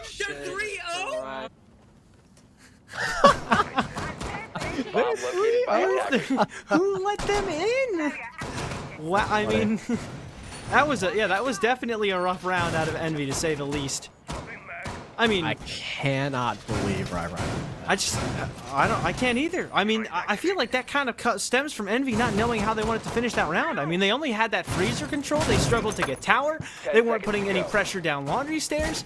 You can't really just finish out of freezer. It's hard to just pressure from those angles. So they kind of just say, all right, I guess we'll drop E-Box, but then they don't have any information. They didn't have any intel on, you know, anything, anybody being anywhere, and as a result, Rai is able to get a kill, and he wins another heads-up gunfight. Another one of those rounds where Envy, a team we always tout as a squad that can win their heads-up gunfights, loses because they lost one or two too many heads-up gunfights. I'm still in shock. Oh, I don't know how I managed to say all of that. I'm not gonna lie. That. I'm still in shock as well. I mean, it's like I said, dude. Kiru just panicked. Panicked so hard. He's trying to redeem himself with the kill on a Rai, but he's only able to land a body shot. Smoke grenade to follow from Rai to protect himself on these tower stairs, increase his longevity as the smoke. He's got that shotgun, so it's going to be really tough to push him. That's a problem Envy are going to have to deal with later in this round once they try and take full tower control. They've got the Oso, which means they're going to be going for a meeting wall plant. Like I said, the first step, they got to get rid of Rai. User pushing up in T2, able to get control of that. That's going to be good for the attack, because now flushing everybody out of everywhere else is going to be all that much easier. Rai has been pushed out eventually by these players entering T1 and T2. They just need to make sure he won't come back. Nothing really to watch the flank. A couple claymores on Kiru, but not necessarily going to do all the work that they could, as those bright lines will absolutely give away where that Claymore is. But as the Ash is just walking up kitchen, this is so much control completely for free, but he's died for it. The screen shake gets him killed. So bye-bye Kiru. Hello, opening kill for Burnt Turkey. Oh, he's probably got screen shake off.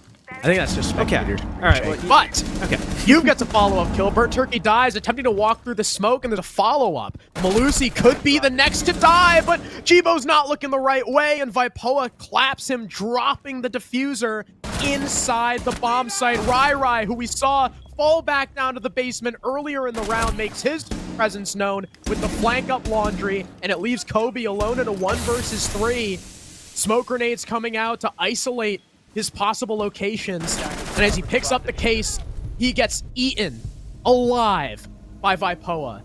Another round for Dilemma and a 3-2 lead. One more to secure a 4-2 half. Which may seem like it's decent, especially considering these bans could be even considered subpar by some to only go 4-2. But trust us, in this game, with two of the best attacking teams in the league, that is very much a good half for Dilemma if they can go 4-2. 3-3, yeah. Considering it's Oregon, considering the bans, I would say that is still a bit of a rough half, but to hold Envy to only 2 rounds through their attacking half is definitely solid, especially considering how much they seem to struggle with their defenses on Kafe. Yes, it's a very different map, but the fundamentals of defense track between maps, and that's just, you know, being able to play those crossfires and not get over-aggressive, 2 things that we saw Envy struggle with a lot. So, yeah, again, if Dilemma can win this round, I don't hate their start on this map. Well, all things considered, I'd like it more than Envy's, but the problem is, you struggled immensely on this Dorm's bomb site. Can you get it together now? 10 seconds to go. This could be the round to decide the map. As much as I hate to see it, as much as I hate to call it early, but I mean, you already mentioned the attacking prowess of these two teams. I just saw 2 Kibas in the hallway. Where did those go? Is our lovely observer Max listening to us? Can I go check those Kibas? Bless you, by the way. Unless you muted my mic. Why would you say that? Why would you say that? Why would you expose me? The suspension of disbelief. You mute. I literally said that and then I was like, oh no. Wait. What if he muted? Oh jeez. Okay. Well, anyways, we're gonna forget that ever happened, and we're not gonna forget that you've just opened up the, as you put it, round to win the map by getting a kill on Diffuser. Great start for Team Envy, or rather, great start for Team Dilemma Esports, and they seem to be on the path to maybe making it a 4 on a bomb site they struggled so much on. What the hell? With the Supernova tries to clear out Closet, and I don't think that was the play, my friend. All right, with the shotgun too, he just walks in. Rai downstairs will follow it up. You finally dies to Kobe, but it's still a 4 versus 2. Fens attempting to walk his way in. There's those Kibas you were talking about to stop anyone from just walking up into the hallway. Oh, those are crazy. Finally, they'll get destroyed, but it takes an ace charge, and now all Selmas have been used with Attic double reinforced. So Pit is an incredibly safe spot for the defense to play because you can no longer open it up. There's still Kiva barriers around the map, stopping the attack from working their way in. Kobe's going to attempt to walk in, but he's got to worry about the player to his left. In Bolo, popped up on the cabinet, I believe. Unless he was around the corner, around the wall. Kobe does kill Vipoa, though. To make this a 2v3, it's definitely not unwinnable. As the EMPs start to go in, maybe provide sound cover or disable people's sights at the very least. In comes Kobe in through the bomb site, but there's a crossfire he's got to worry about. And Burnt Turkey lines up both. Kobe and Fens die to the Frost and Attic, and it is a 4-2 for Dilemma.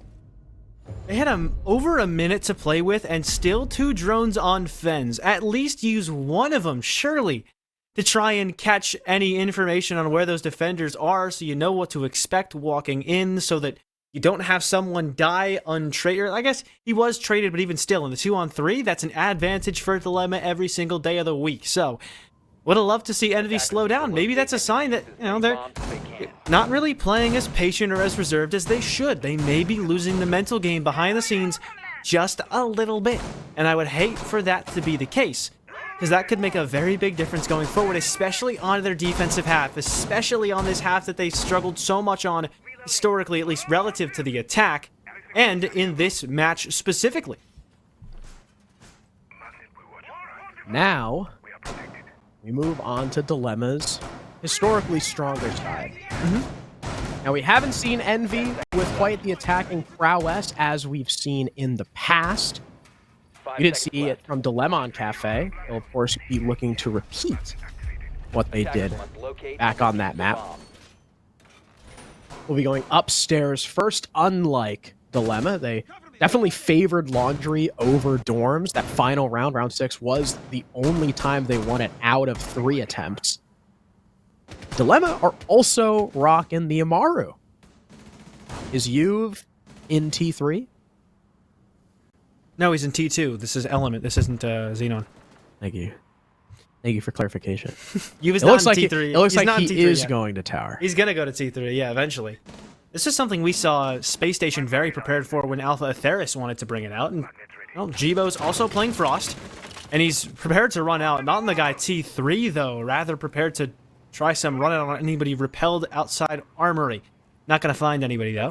And Juve, well, he's not going to be in T3 too soon. We were wrong. As a matter of fact, he's trying to go for kids' dorms, and there is a big gap there, but there's also a big frost mat there as well. So Fens can comfortably leave a gap inside of dorms and not have to worry too much about it, because if the Amaru chooses to go, her legs are about to get snapped. 3, 2, 1. There we go. Goodbye, Juve. Goodbye, Zonky. Goodbye, Vipoa. Everybody on Dilemma ends up on the floor, with the exception of Burnt Turkey. He's good for 1. You got Kiru. He's got 4 left to find. Whole minute and a half to do it. So, I mean, you know, if he gets gifted 1v1s, I guess it's possible. But now there's 2 players bearing down on him. Make it 3. Kobe is credited with the kill. And Envy make sure that they don't let Dilemma's lead climb too high just yet. Yeah, that was just kind of a...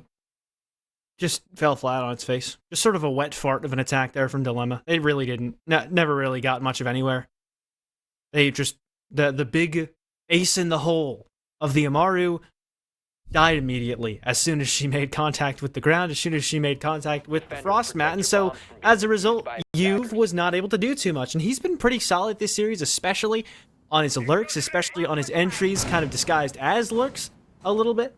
He's been good on those all season long, was very good against Cinta Negra, and has been pretty solid this series, especially last map, but that is not the way you want to start things off. Fortunately for him, though, no frost mats brought in this round, and he's not on Amaru. Very different situation, very different circumstances as Envy, not running a lot of the operators we talked. It's really just Hiru of the big seven, 10 seconds left. running a zombie.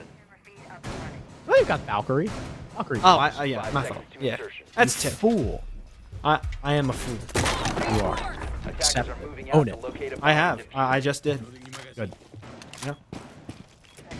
So basement is going to be probably the toughest nut to crack. It's one of the toughest nuts to crack in the whole game. Laundry sucks to attack, a lot of people will say.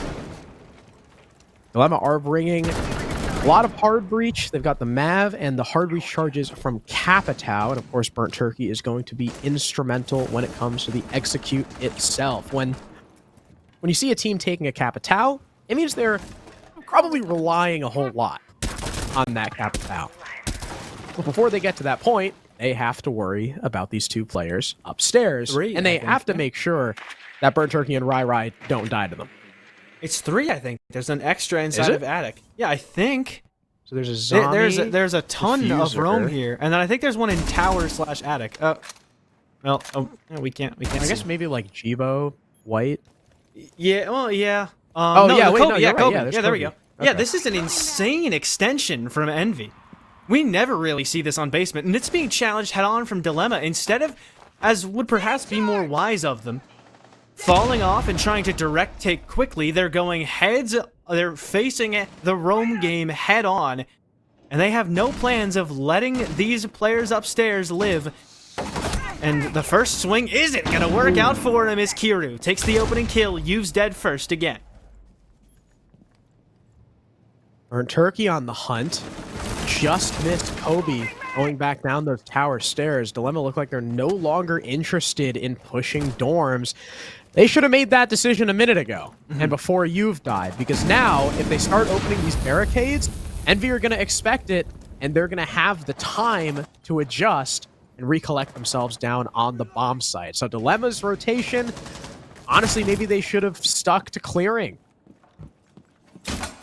Yeah, I think that's a great point that you just said, that this is so expectable. Everybody's fallen back to the basement. They had 3 players on the 2nd floor, and now they have 5 bodies in basement. This is exactly how they envisioned this round going. They were all too ready for this exact rotate from Dilemma, and it seems to be only a matter of time until Envy lock in another, but that's a good kill for Turkey. Jibo is also downed, and Kiru is 1 HP. Diffuser does get one, but he's instantly traded back, and Vipoa finishes Jibo. We're now in a 2v3, but look at Kiru. They do know he's here. Burnt Turkey was flaming it, and as the smoke fades, down he goes. Fens will get his pick and elbow, but needs 2 more to complete the 1v3. He wants to tie it 4 apiece, but the time is low.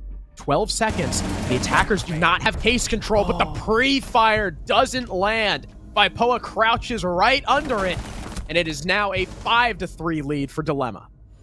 Envy just tried to do way too much. I mean, you have a Goyo Smoke team comp with a man advantage in under 45 seconds on the basement Oregon defense, and you're getting caught out, getting aggressive in bunker, getting aggressive, walking up tower stairs. These are not things you need to do at all. Play off of each other's trades. Use your good comms and coordination and general team cohesion. Don't overextend. It's been a consistent problem that Dilemma have been ready for all day.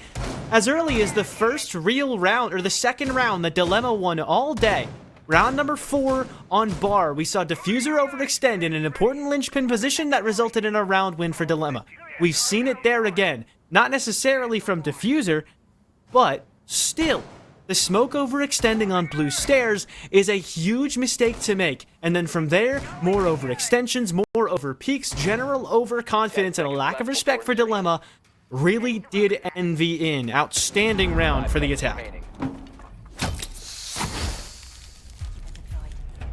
Things are getting dicey for Envy, huh?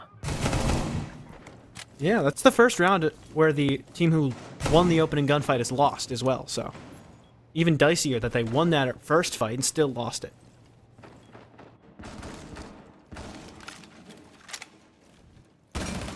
Wouldn't just say. Let's see how Dilemma handle meeting. I'm just like, I'm still like in shock that Envy might lose, like that first round in playoffs, especially with like the start they had.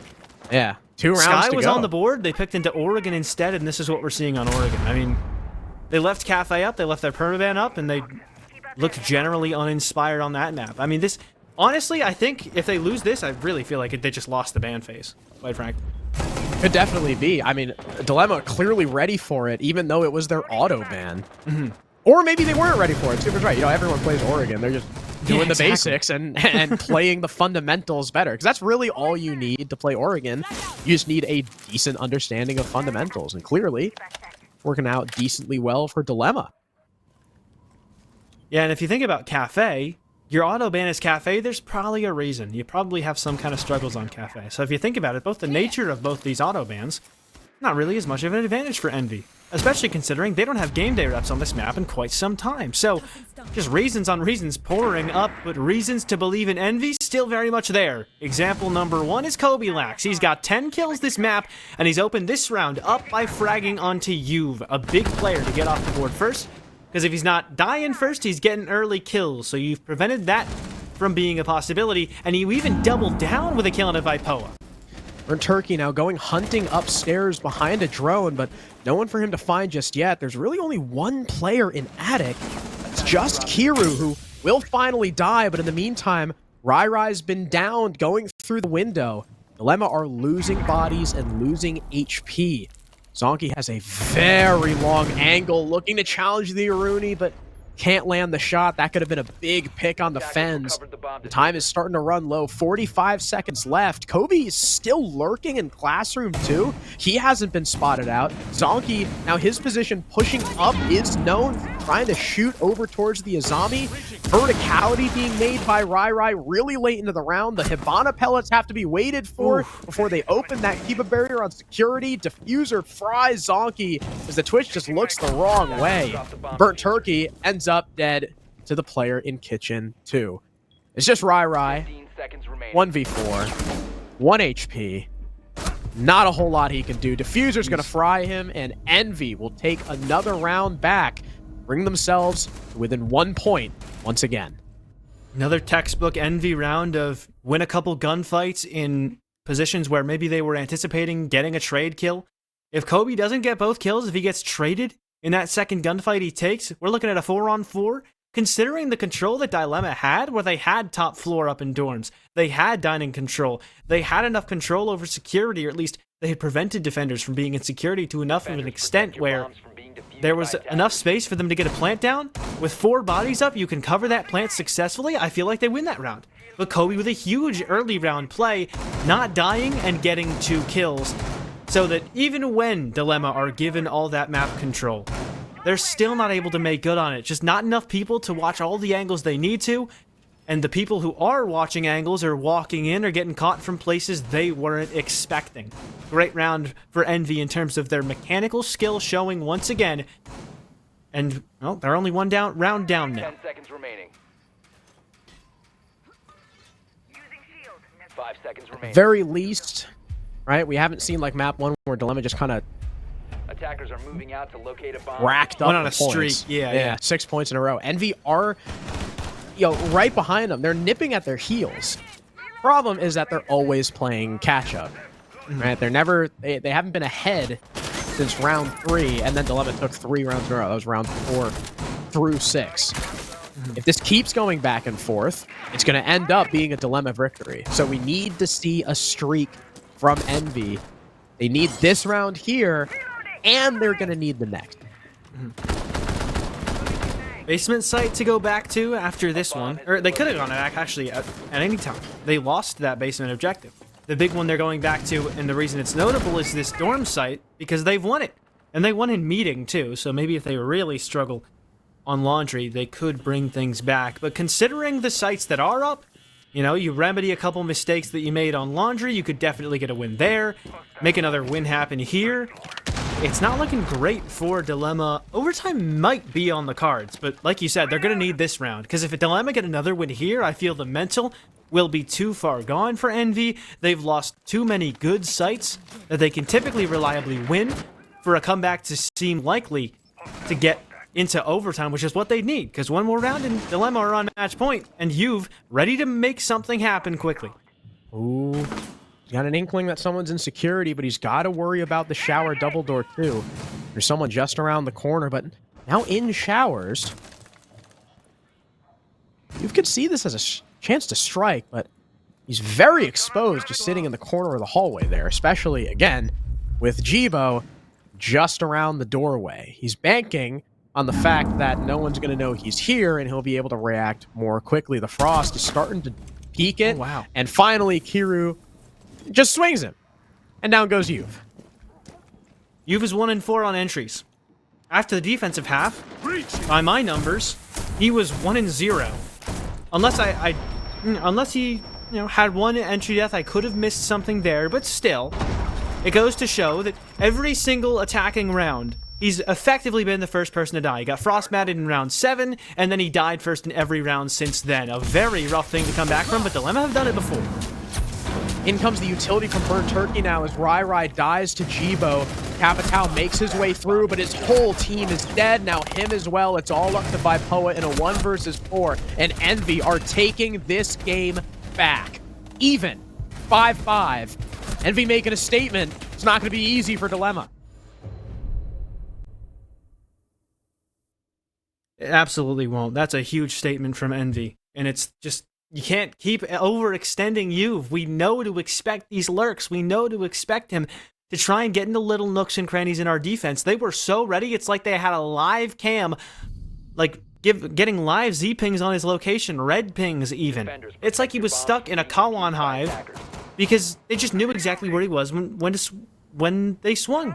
And it's just the intel gap for Envy has normally been favoring Dilemma. We talked about Envy, maybe with lack of drones, maybe they don't have the same intel game that Dilemma have, but right there, they just seemingly understood where to anticipate him.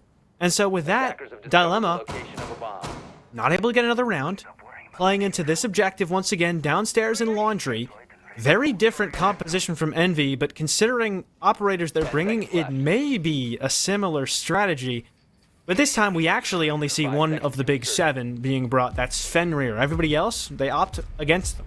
Attackers are moving to defuse a bomb. Capitao still being brought, and finally we get Blitz. After he was banned every map, pretty much, in the first. I guess we saw him 1 round in the first match. Finally get Blitz once again. Now, what is Blitz's job? His job is typically to walk into bunker, well, sprint into bunker, and take quick elbow control. Dilemma aren't setting up outside bunker. Now, some teams, what they like to do is they take full control first, and then they send the blitz through. That could be it. That's probably it. Or they do something, completely unfounded, and he goes somewhere else. For now, still in solid position. They've got Yuv where they hopefully don't expect Yuv to be. However, where Yuv has made his quick entries, it's typically been expected. Way. And now Burnt Turkey is ready to see, or rather, they're ready for Burnt Turkey to go. A drop of the hatch, not even allowed for the blitz because they kill everybody before he goes down. And now he's the last alive on his team? I don't think this round could have gone any worse for Dilemma. What was the plan? They drop the hatch, the smoke, the Capitao bolts, and then they have Rada drop the hatch. Oh, he can get 2 here. Oh no. All right. I don't know what the plan was there. I think just all peeked into the pixel angle that Kira was playing and died. I want to say it was, like I said, Capital bolts, and then we go with the Blitz dropping the hatch. He's further up than they expect. Oh my gosh, what's going on? Because maybe they were expecting the roam again from Envy, in which case I don't hate that strategy. They wanted to, you know, try and direct take, but Envy had switched the strat up, which is great adaptation by them. Like, this roam strat is probably not going to work the second time around, so let's completely switch things. And so now they get match point, so good job. Interesting that there's no timeout from Dilemma either. Especially because they lost their last meeting attack pretty handedly. It was not close at all. Maybe they have faith that they'll be able to win it this time around, but otherwise, yeah, no timeout is a bit odd considering this is map point to send us to Skyscraper. Which is the Envy map to end all Envy maps. Yeah. Dilemma would really like an overtime here. I mean, but even if they do go to overtime, Envy start defense.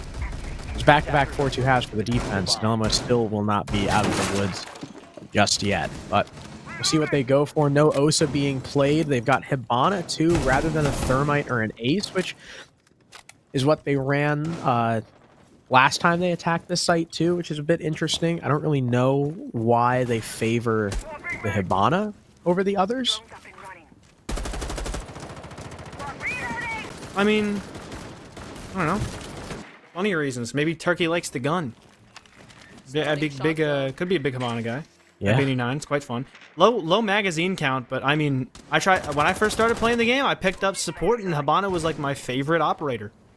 Because before the AK-12 existed, the best gun that support players had to pick from was the Type 89, with its small magazine sizes. And the Bearing 9 too, I guess. Yeah. I started on Xbox, so that thing was kicking. Did you start after the recoil change? No, I just started, I don't know. I guess it really wasn't. I don't know, it was like 6 years ago, I forget. Oh, okay. Oh. In comes you. Will he die first again? Question on everybody's mind. Oh, the play from Rai evading the C4. He could have had a freebie there, but he couldn't hit Kobe's head. Mozzie lives another day, at least for now. That's something that Dilemma are going to have to worry about. They still have not taken out these top floor players. Youth has injected himself into Attic, evading everyone for now. There's no one in kids, right? Doesn't seem like it. Yeah, I don't think so. I'm just making sure. Yeah, silhouettes, I don't think so. I was actually writing something down as you asked me that, so I just kind of made that up. I have no idea. Nobody's in kids. There we go. Silhouettes let us know that nobody is left nearby. Oh, Jibo's getting aggressive at a very fortunate/unfortunate time. Currently, odds are unfortunate, and yes, in fact, they are. Turkey, with that Type 89, is able to get the first kill onto Jibo. So, down goes your Frost. You don't lose a ton of live util, but you lose a gun. However, 40 seconds left, and is it just me, or do I have no clue where Dilemma want to end this attack? Yeah, they're pretty spread out right now. Case is in Burnt Turkey's hand, but he just went over towards Garage, and now Vipoa dies to Kobe, who's still in Tower. Burnt Turkey, wait, he's getting the plant down? He's over towards Split? This is a complete switch up from this attack. What a bait! And the first plant of the map goes to Burnt Turkey under Envy's noses. He's now up and can cover himself. Rai is back towards Garage. The attackers are in their post-plant positions. There's one from Burnt Turkey, another from Zonky, and it's looking like overtime is in the cards. Fens gets one, but needs a whole 3 more, and he won't get it. 6-6. Dilemma stave off the third map, at least for now. But Envy, they've got that coveted defensive side heading into round 13. That they do, but Envy, seemingly at random, can lose any sight on the entire map. I mean, they won meeting dominantly, only to lose it the next time around. They lost Laundry, only for Envy to then go on to win it the next time they played it, completely changing up the strat and just kind of dealing with something that maybe they weren't expecting, but wasn't really the hardest strat to deal with. Now they go back upstairs, a site on which they are flawless. Haven't lost a single round this map. and technically this season, but this is their first time playing Oregon, so that feels like a dishonest stat to read off at this point. But Dilemma, just get a plant down again, and we've been talking about it all game. I think that makes them, what, 15 for 15 on their post plants? First time anyone's planted all map, and then, yeah, they don't lose those. So Envy get caught in the switch up and then get stuck in an unwinnable position. Not that a 4-on-4 is unwinnable, it's just a Dilemma post plant. Yeah, they have been flawless so far this season in their post plants, if we are correct in that stat, which I'm pretty sure we are. If the stat sheet's wrong, if that stat's wrong, because I remember checking the stat sheet to write that one down. We trust the stat sheet. The stat sheet's word is law. If Battery was trolling, if that Battery trolled me again, I'm not even on Xenon anymore, and he still is finding new innovative ways to troll me. I'll see him in Columbus. I'll make him pay if that's the case. Don't worry. Oh, thank you. You're welcome. Now, Dilemma have the attacking side. It's been back-to-back 4-2 halves for the defense. Like I had already mentioned before we went into overtime, Envy are in what we would consider to be the advantage, but sometimes overtime has a funny way of swapping which side wins. That's what Dilemma are going to be banking on. They've got the Grim this time from Rai, who's going to be outside Big Window. So this is a completely different look. Dilemma have not played around Big Window at all through any of their upstairs attacks so far. Oh, something what happened to the... All right. Oh, I don't know. Well, one of the electro things is gone. Wait, how did that happen? Wait, so it was only deactivated on one side? Did he have two electro claws? I'm not sure. I think so, yeah. One on either side of the wall, probably. All right, well... One of them was gone, but no capitalization happens just yet. Eventually, the Sim will place down, though, so they will start to get that open. However, really stuck inside of just Master. They are very much one-dimensional on this attack thus far, and the Ash Charge isn't going to get rid of that shield. I'm not sure if that was the intention or if there was something else it was going for, but for now, the attack is stuck inside of Master, really forced to only work their way out into... games or out into the open area through trophy or into games through the game's wall, and nobody really even making too many attempts to try and throw this off except for Vipoa on Big Window. He will need to be the ace in the hole here. Otherwise, this looks like a good round for Envy. Especially with that shield through bunks, that's going to stop anyone from walking in through the breach and attempting to plant in through games. It's a really good shield for the defense, but that's not going to stop Burnt Turkey from trying anyway, sprinting on in and attempting to get this plant down. The C4 from Fences shot out of midair. Diffuser gets the opening pick, but is that going to be enough with the plant going down? And we know that Dilemma have been flawless so far. Vipoa and Burnt Turkey get a kill before the ace is finally traded out.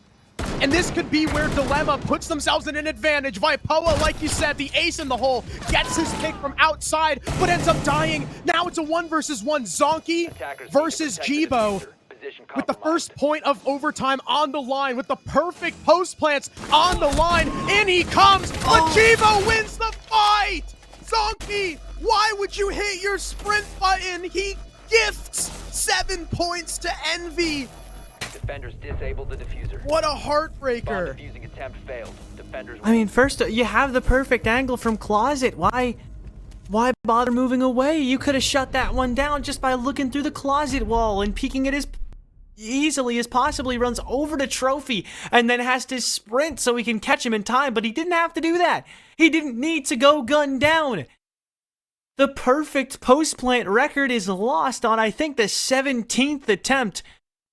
Because of a big mistake from Zonky, a lot of 1 fights from Envy that maybe shouldn't have been, and a thrown man advantage out of a 3-on-2 by Dilemma. And they had it in the palm of their hand. That was the 7-6 lead, going into their own defensive half where they could pick any defensive set on the map, especially this laundry objective that they have not lost. That was playoffs for all intents and purposes. That was the playoff berth in the top 4 in their hands. And they just didn't want it. They politely declined. And now I can't help but imagine we may be going to Skyscraper, unless Envy give them another chance on that defensive half. Especially with the next site, it's going to be Laundry. Their most recent Laundry attack, Dilemma's most recent Laundry attack, did not look good at all. It really did. Attacker's objective is to defuse a bomb. That, well, I mean, that could be the map right there. I don't know how Dilemma lost that or how they let it get away from them, but It happened. The fact that they even got the plant down to begin with was like a thing of beauty, and then the post plant just could not come together. Now we're down in the basement. We've got Fenver. No Mira from Dilemma, though. They've really liked the Mira here, and they've won both their defenses here playing the Mira. I'm not sure why they would swap off of it. Sometimes we see teams, when they're faced with enormous pressure like this, they switch what works. And more often than not, it works in their detriment. Overthinking things, perhaps. Too worried that Envy are very ready to adjust. Fully opening the freezer wall as well. Against a team that's running both Buck and Ash. So that could come back to haunt them as well. A lot of changes being made here. And I think it's good that you're staying on your toes and you're adapting, expecting adaptations from Envy, but also remember that they may not be so prepared for what you have coming. They might have forgotten. It was 7 rounds ago the last time they attacked, and the last time they attacked Laundry, more like 9 rounds ago. So here on OT match point for Envy being given a good amount of control, but Zonky may have the angle to get this first pick onto the player prone inside of Freezer. You can also get aggressive and time it well, but a couple missed opportunities mean that no first pick for Dilemma just yet. Buck challenging the pixel angle as well will force Yuv off. Rai's got his back, though, as Yuv plays close around the locker. Just needs to stop swinging. He can't be giving them the opportunity, but he wins the fight instead. Kiru goes down. And that's your Freezer player, one of the two now gone. Jibo waiting for someone to peek into him. It'll end up being Rai, but Zonky lands the kill on Defense before he's refragged. A follow-up from Diffuser, and things are falling apart for Dilemma with Kobe giving them the man advantage. Rai challenging the Buck, can't land the shots, and Burnt Turkey is forced to try and fall back and assist his teammate. Kills Kobe in the hallway, but he's so low now, and the TCSG can't find its mark. It's all on Burnt Turkey, but in comes Diffuser to play him out. And in overtime, Envy win it.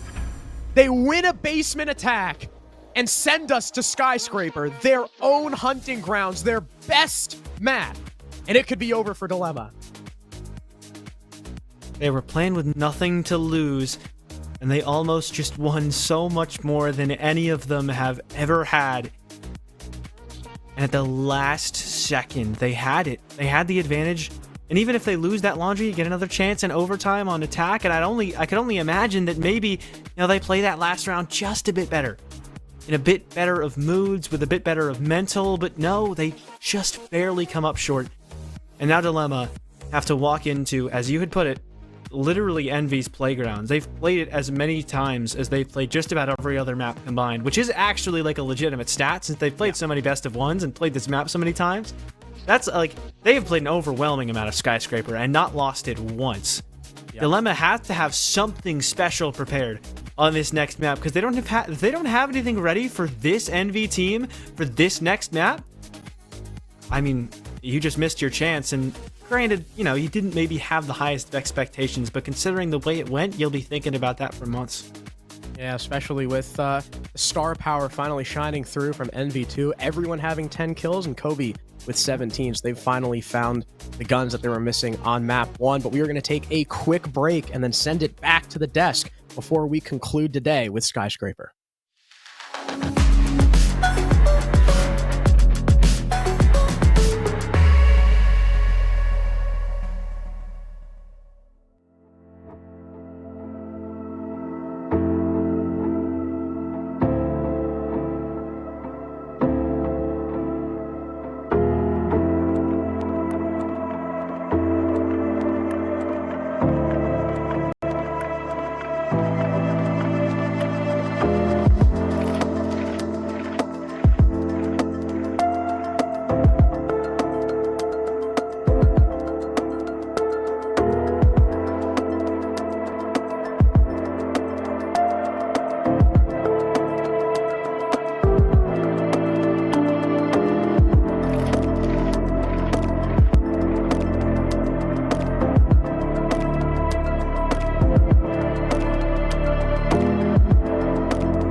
Dilemma came as close as they could have possibly come, but they just let it slip away. And Envy come out of map 2 victorious, Connor. Very grateful that they'll get another shot at this and move ahead to Skyscraper as map 3. Yeah, there definitely were some moments that, especially on the defensive side, Envy very well could have lost this map. We shouldn't even have needed overtime. I mean, when you just decide to walk up some staircases, when you have the man advantage on a basement defense, things aren't necessarily going to go your way. And Super, I'm sure you've probably got a million different just moments that you could break apart. The map is very confusing to me. I mean, we'll go into it, but I think Dilemma could have very easily won the map. It was kind of like each team just giving the other team a chance to win it, and they're just like, no, you take it, you take it. And they're like, they just decide at the end, hey, let's keep playing. I mean, on the side of Envy, they won the map, but it wasn't, you know, I wouldn't say it was impressive. They kind of just got it done. On the side of Dilemma, you know, some of their attacks were like, I've seen a lot of Oregon attacks, and those were some of the worst attacks I've ever seen, but then they find themselves in OT with a chance to win. So I going into Skyscraper, I don't know what to think. It doesn't seem like either team is playing at their top form. And if it's just going to be kind of a struggle back and forth of you take it, it's going to end up going to the team who makes the less mistakes. Well, Connor, at least Envy did show us that they know how to get back up on that horse. Map 1 was not the performance they wanted. They came out in map 2, and you can see that they pretty largely contributed across the board. Everyone hitting double digits there over in map 2. So as they work their way into map 3 and they get that coordination going a little bit more, maybe this is the Envy that we know. Yeah, it definitely could be, and hopefully going back to their seemingly home map where they're 7-0, they crutched that map of Skyscraper to get through the qualifiers, and then Steam's team still decided to bring them to Skyscraper during the Swiss stage just to get beaten once again. Hopefully, you know, returning home is going to be bringing back the true Envy that we know. And if we go on history once again, sure, Dilemma, they're not too bad at this map. Their only loss being at the hands of Envy, but it was a 7-2 kind of dominant loss that they suffered. Well, Super, as Conrad mentioned a moment ago, there were plenty of moments on Oregon that maybe, and as you mentioned, honestly, that either team could have taken advantage of and won. But there was one moment in particular, very late in that Oregon map, that defined the map for Dilemma. And what could have put them ahead going into their defensive round, instead, they lost it in the closest way possible. Let's take a look. Yeah, so Zonky knows he's defusing the bomb here, obviously. He aims at it, then he aims behind the bed, starts sprinting, does like a little bit of like a Neo, like trying to dodge bullets. I just like, what is he doing here? This is to put them up 7-6 in overtime on attack, going into basement defense. So they would have been up 7-6 going into basement with a chance to win 2-0 maps. Instead, and you're his teammates, you're watching this guy walk through a door. I'm sure his teammates are saying he's defusing. He hears it. He aims at the bomb, because let's think about this, guys. If you're defusing the bomb, you can only be on one place. And then he aims to the side like, hey, maybe he's defusing it through the wall. And the guy just gets off and kills him. If he's just holding the bomb, it's the easiest kill ever. He has Twitch DMR. That is a round that may haunt them, because not only do they lose that attack and then they lose their defense, that's a huge momentum shift. They came back, they put that game in OT. This guy has a chance to close them out, go up 7-6, attacking in the basement. That's almost like a guarantee to win the map. And I'm dumbfounded at the play he made. Watching it, any level of player would be like, what in Tom Clancy's name is going on? It's just the moment getting to him, and you know the meme where it's like, turn off those lights. It's like, I don't know if his monitor turned off or, the moment got to him, but it's an inexcusable play. It may cost them the entire match. Hopefully that round specifically doesn't catapult into map 3. Keep an eye on Zonky. how does that affect him? He knows what he just did. We all just saw it. It's, wow, that was Hopefully- bad. Hopefully it's one that he can shake off, Connor, because like we've mentioned before, we go into Skyscraper, and thank you, Super, for that. That was enlightening. But we go into map 3, and we need to see Dilemma playing at their absolute best. They're walking into a minefield here.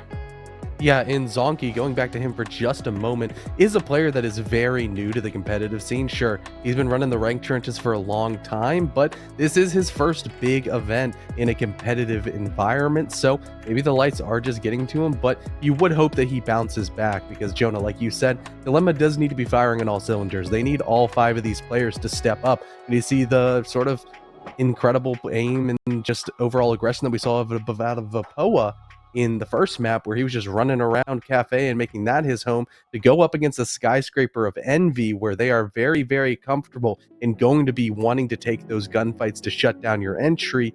It's not going to be an easy task. We are hopefully just minutes away from getting into our 3rd and final map of the night, our 6th map of the night.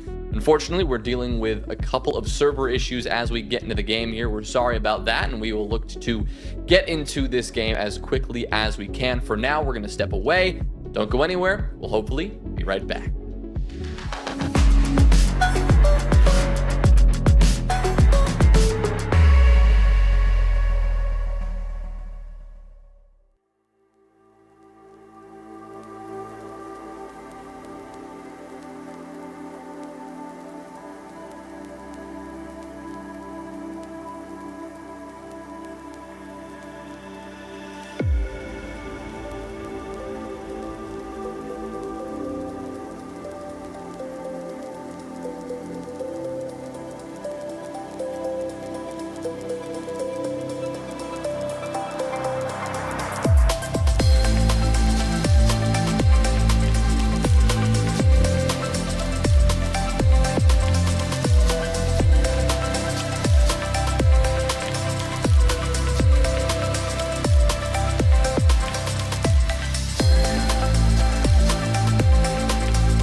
Welcome back. We got the servers working.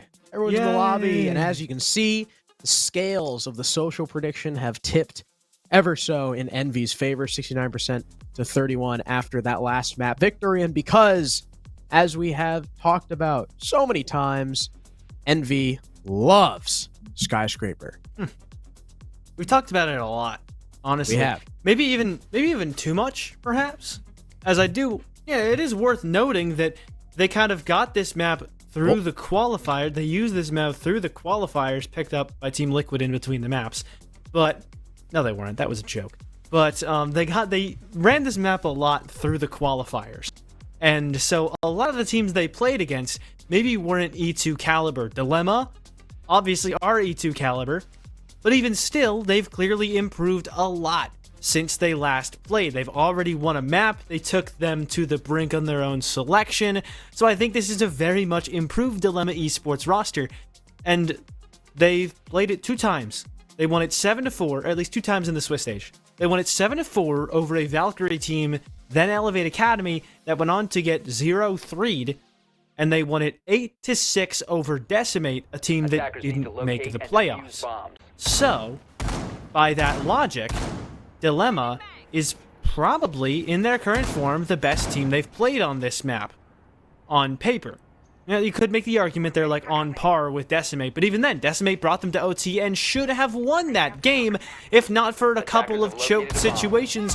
One in particular where they let Kobe get 4 kills in a 2-on-4 post-plant, something that Dilemma, knowing their post-plant prowess, would probably not allow. So, I don't want to overstate, I don't want to, act like Dilemma are the favorites here. They're not, but I also don't want to act like it's a done map, because it isn't. And if there's anything that Dilemma have taught us today, it's that you can't count them out when their backs are against the wall. And they've taught us that all season long, on top of that. They have. They did beat Team Benegra on this map, too. So they have some recent history here. They have some practice here. Unlike on Oregon, where they had no game day reps. But it's going to be Envy attacking first. As we know, this is their preferred side. Much of that attacking win rate is on this map in particular. It's almost like inflated the attacking win rate with how much they play this map. And because they're so good at the map, they win a lot of their attacks. So Yeah. that's where a lot of that percentage is coming from. Wow, this is a crazy parkour with the Flores. Oh, same. Oh, I didn't even realize there was a drone hole there. Oh, good. All that for nothing. Yeah. Zonky will not mess that one up. He will, in fact, keep the shield up and make sure the Rotero is not going to knock it down. So, smart play by him. Envy are going to do their typical clear of the opposite side of the map and then hold the cutoff angles. So wise of Dilemma to either not really roam that aggressively or just to fall back before Envy can establish control over said cutoff angles. As one's into Shrine, just hopping in to get rid of the Kiva and then maybe divert some of Zonky's attention, hop back out. And now the Wamai on an island on the shield, but Burnt Turkey gets the opening kill with the C4.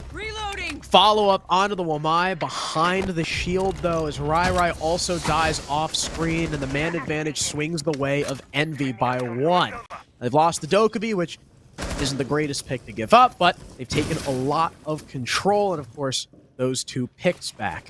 By Poa, standing outside T, Burnt Turkey is on the main stairs. I'm not quite sure where Yuv is playing as Kiru starts to sneak his way through that top black doorway, almost catches the Yagazami off guard, but Yuv whips around to equalize 3 versus 3. About a minute left. All of Envy are hovering just outside top main and outside that T-door. Great spot to play from Yuv. Normally you'll see someone play in that top black corner that we watched Kiru face check to hold the angle that Yuv was holding. He does effectively the same thing, but he plays an off angle to do it. However, now he's left alone in a 1-on-3. Will make it 2 most likely as he swings the recently self-rezzed player inside of Geisha, but now he has an army of 2 players to deal with a diffuser soon to be planted, and not too much control himself. Jibo completing it. There's a drone on him as well, so Envy have pretty much perfect info. The plant is complete. Now this is a huge advantage for Envy to try and lock down round number 1. Both of them get the hell out of there. Look at that. Oh my gosh. Jibo all the way back. And the Ashe going downstairs. Kobe looking to play it from below. This is smart. Establish the brutality make it completely unsafe for Youth to try and deny the counter defuse, but he wins the fight on Jibo. Now Kobe's downstairs trying to hit the floor bang, but he's completely missing it. He can't find him. Youth somehow gets it. Speak of ripping rounds away in the 1v1. Kobe can't land the shots, and Dilemma start with a much-needed defensive win. Perhaps maybe listening to Super rip into Zonky for making mistakes in his post plant, maybe manifesting that energy for the side of Envy, and then making huge mistakes in their own post plant. I mean, he just did not. I was noticing as soon as you walked up on that, it was obvious that there was a massive gap in terms of what the Ashe thought they could see and what they could actually see. And You've plays that perfectly. Knows that there's no way the breaching round is going to get popped without them playing it from below, especially both breaching rounds getting popped on that same area. Knows there's not enough time for Kobe to walk up black stairs, so he sticks it and has faith that Kobe cannot see him and won't know precisely where to floor bang, because that's not a dry runnable strat, a dry ran post plant. And outstanding smart play and clutch from You've. That's the danger of trying to deny the counter defuse from below. Oh yeah. Is situations like that. Should he have won it? Absolutely, but was there always going to be room to fail? Yes, there was. Now, Dilemma 1-0. Like we said, that is a much-needed defensive win. You need every defensive win you can get on this map up against Envy. But how good they are on attack here on Skyscraper. It's part of the reason why they're so dominant on this map is because they win so many of those attacks. So Dilemma starting things off right. They're picking up the Mira now for their office defense, instead swapping Vipoa onto the cage so that Burnt Turkey can play with those black windows. I just realized that was a 3K for You've too. I thought it was just the 1v2, so well done, You've. No, he got the guy on the frost mat too. Oh, wait, yes.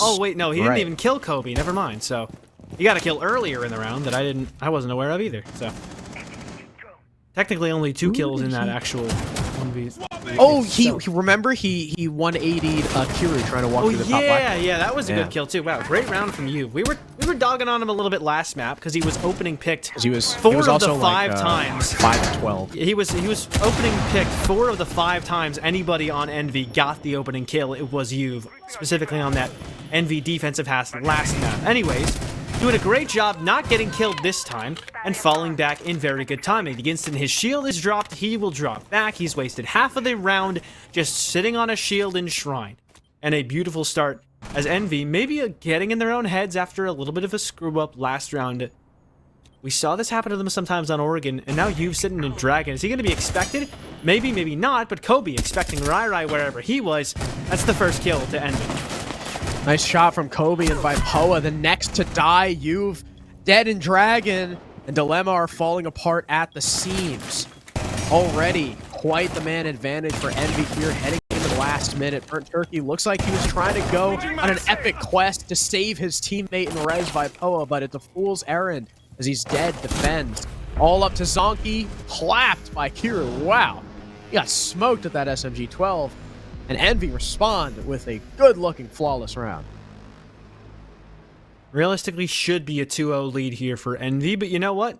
Sky is a pretty defender-sided map. Yes, Envy have been historically very good on their attacks, as is a very well-known fact between them being good on this map and being good at their attacks. You could kind of inference that, just based on thinking about it, but Envy in that last round, even better than they are usually on attacks. I mean, Dilemma just give them the map control, and Envy put on a show as to why you can't do that. They are consistently pressuring Dilemma's defenders back, and then winning the fights on the angles they know to expect.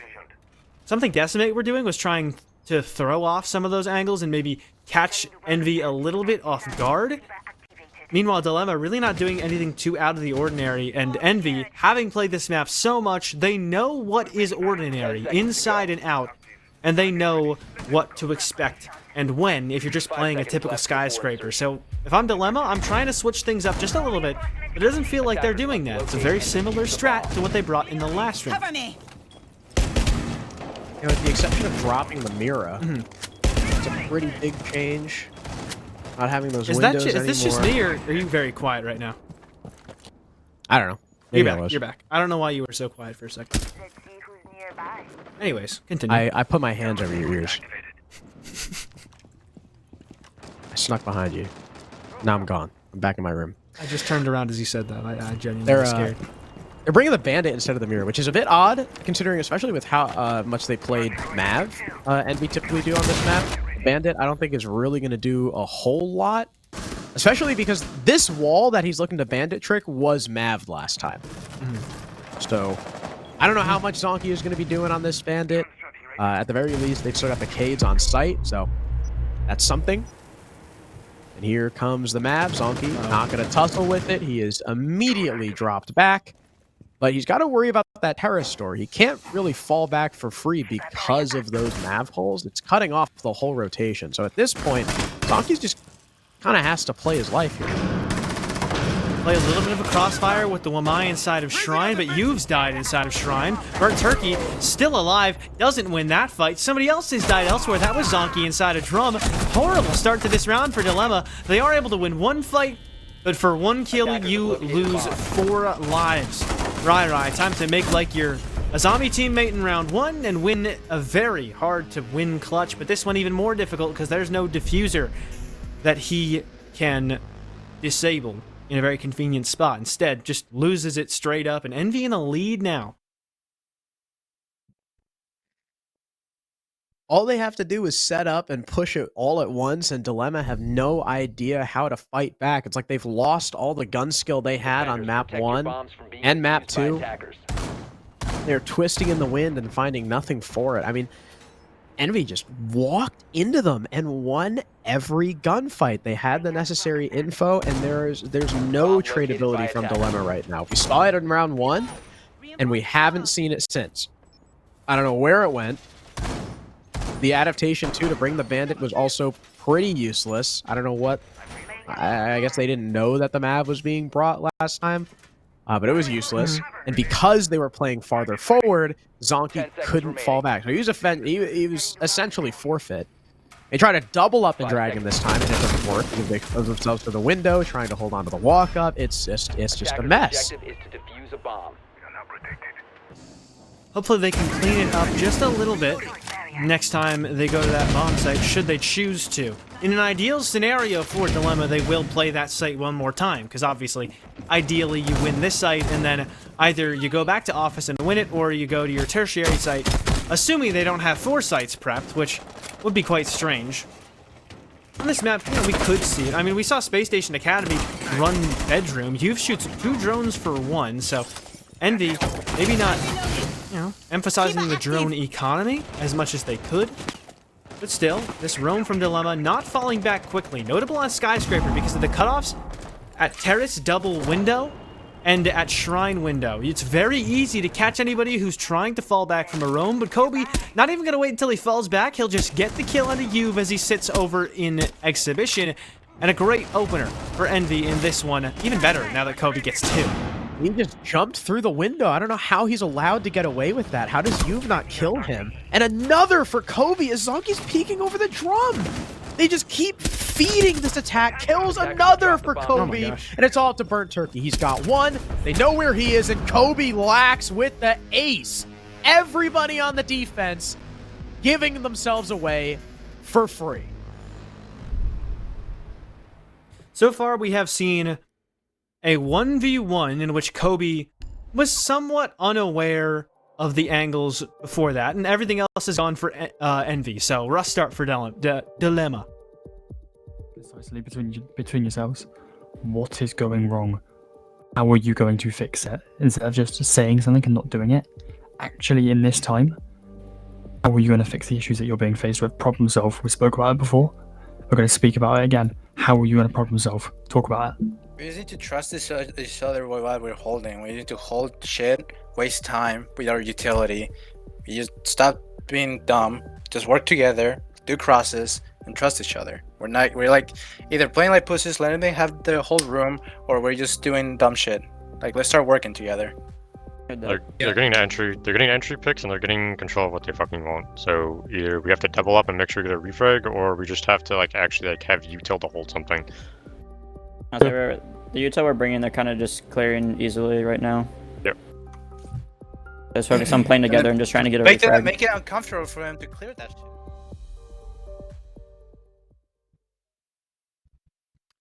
I mean, very rough start for Dilemma. If they could bring this back, it wouldn't be the worst spot ever. I mean, they had a rough start on this map when they played against Cinta Negra. I believe they were also down 3-1 there, but they started on their attacking side. This time, they're starting on defense. And against Cinta Negra, the only recent time they've played this map, they then went on to win 4 of their 5 defensive rounds. So they've already started with a worse defensive half than they had that time. They're going to need something, anything. Because like I said right before that timeout, the only round when they had was a little bit of a fluke / a very fortunate circumstance that Envy are going to be kicking themselves over. For Dilemma, they really haven't shown much promise of anything outside of the one round they won to start. And it's especially heartbreaking for Dilemma right now because this map shouldn't be happening. They tossed away Oregon. Should have been a 2-0. Instead, they find themselves on the receiving end of Envy's Skyscraper. I don't know why they didn't insta-ban this map, but they didn't. They opted to ban Consulate, Border, and Chalet instead. Their own Chalet. That was, also a bit odd. They also historically, have liked Border. I don't really know why they banned Border. Everyone bans Consulate against them. They left it up versus Cynical. I don't know. I do think that they kind of lost the map bans here. They should have 2-0. But the fact that Skyscraper was left up, period, and it needs to be played is that in and of itself is a map ban loss. And I mean, we've really just been seeing why Envy are so good on this map. Kobe hasn't died yet. He has 9 kills, and he's been running primary entry in a lot of these rounds. That is the sign that you are really just losing fights. When the entry player hasn't even died yet. He's going to be first contact again. Let's see, he expects the swing, but he just doesn't see it. Zonky is able to get an opener. Last time this happened for Dilemma, they were able to then win the round. Let's see if they can replicate that success. Well, it's not continuing too well, though, as Diffuser eventually taken down by Burnt Turkey. 4-on-4. At least Diffuser gets punished heavily for it, down to 1 HP, but now Juve is the next to fall. 4v3 as Dilemma dropped the man advantage. Diffuser downed. Not finished off just yet. Rai can almost stop the toe. He's going to end up using a C4 to clean it up, but Zonky at least kills GBO, attempting to push through Geisha. Vipoa lit up to 1 HP down on the bomb site. Kiru trying to tussle with him while Fence attempts to clear what little is left of upstairs, but Zonky nabs his 3rd kill and Vipoa finishes Kiru. Dilemma, after the timeout, take a much-needed defense. Heard Velocity talk about problem solving. Clearly, Dilemma did a lot of that. Now, it's a very interesting role for a coach to play, kind of just pushing your team in the right direction and telling them what they themselves need to talk about. But honestly, I kind of like it. You think about it from the perspective of maybe you don't think that, oh, the outside force isn't playing. He doesn't get what's going on. He doesn't understand where we're going or how this feels to play against a team as oppressive as Envy on Skyscraper attack.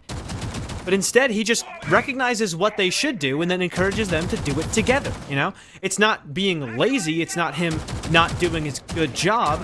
It's him understanding his team, understanding the players, and realizing that what's going to work best for them is just kind of pushing them in the right direction and saying, hey, you need to talk about this. Because we've seen Dilemma have a good mental before. They're very resilient, and they showed it there. They came back after getting smoked 3 rounds in a row and looked completely rejuvenated. Maybe on for a 3-3 half, which all things considered, especially knowing how good Envy is at attacking on this map, maybe isn't the worst thing in the world. Keep up positioned. Attackers must locate and defuse a bomb. Barbed wire on a zombie. You don't see that too often. You got 3 C4s from Dilemma. Bring the tuber out too.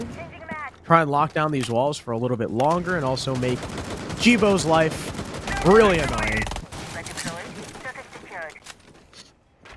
but it looks like Envy are going bottom up. So they do seem to know or have a suspicion about the possible C4 potential.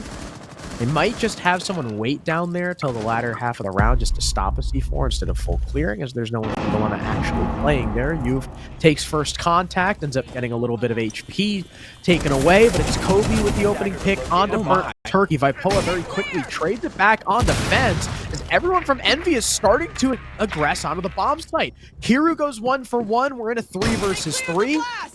Now things have kind of hit a standstill. Diffuser is still trying to keep it going. Zonky doesn't see him, but Rai refrags the plant going down. At least an attempt from Jibo, but he's quickly forced out of the building. Now it's he and Kobe up against Rai and Yuve. Still a C4 in pocket for Yuve as well if the plant attempt comes through once again. Little Mav hole meant to maybe watch that plant or at least freak the defense out.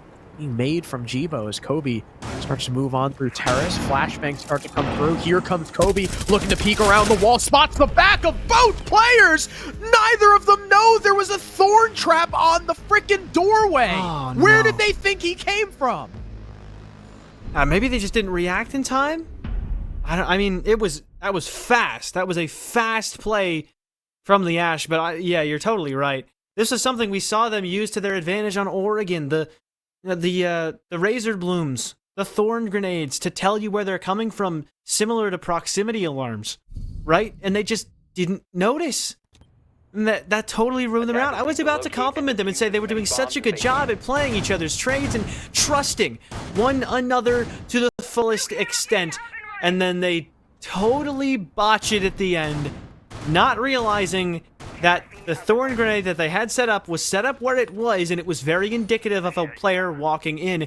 Or maybe they did realize, they just weren't expecting him to full sprint. Either way, great heads-up play from Kobe to spot the gap and take advantage, and now Envy up 4-2, going into a defensive half on which they have never lost, or they have never won less than 3 rounds. Both times through this season that they have played this map, they were able to win 3 defensive rounds, minimum. If they do that again, congratulations on your berth in the semifinals. Wasn't pretty, but you got there.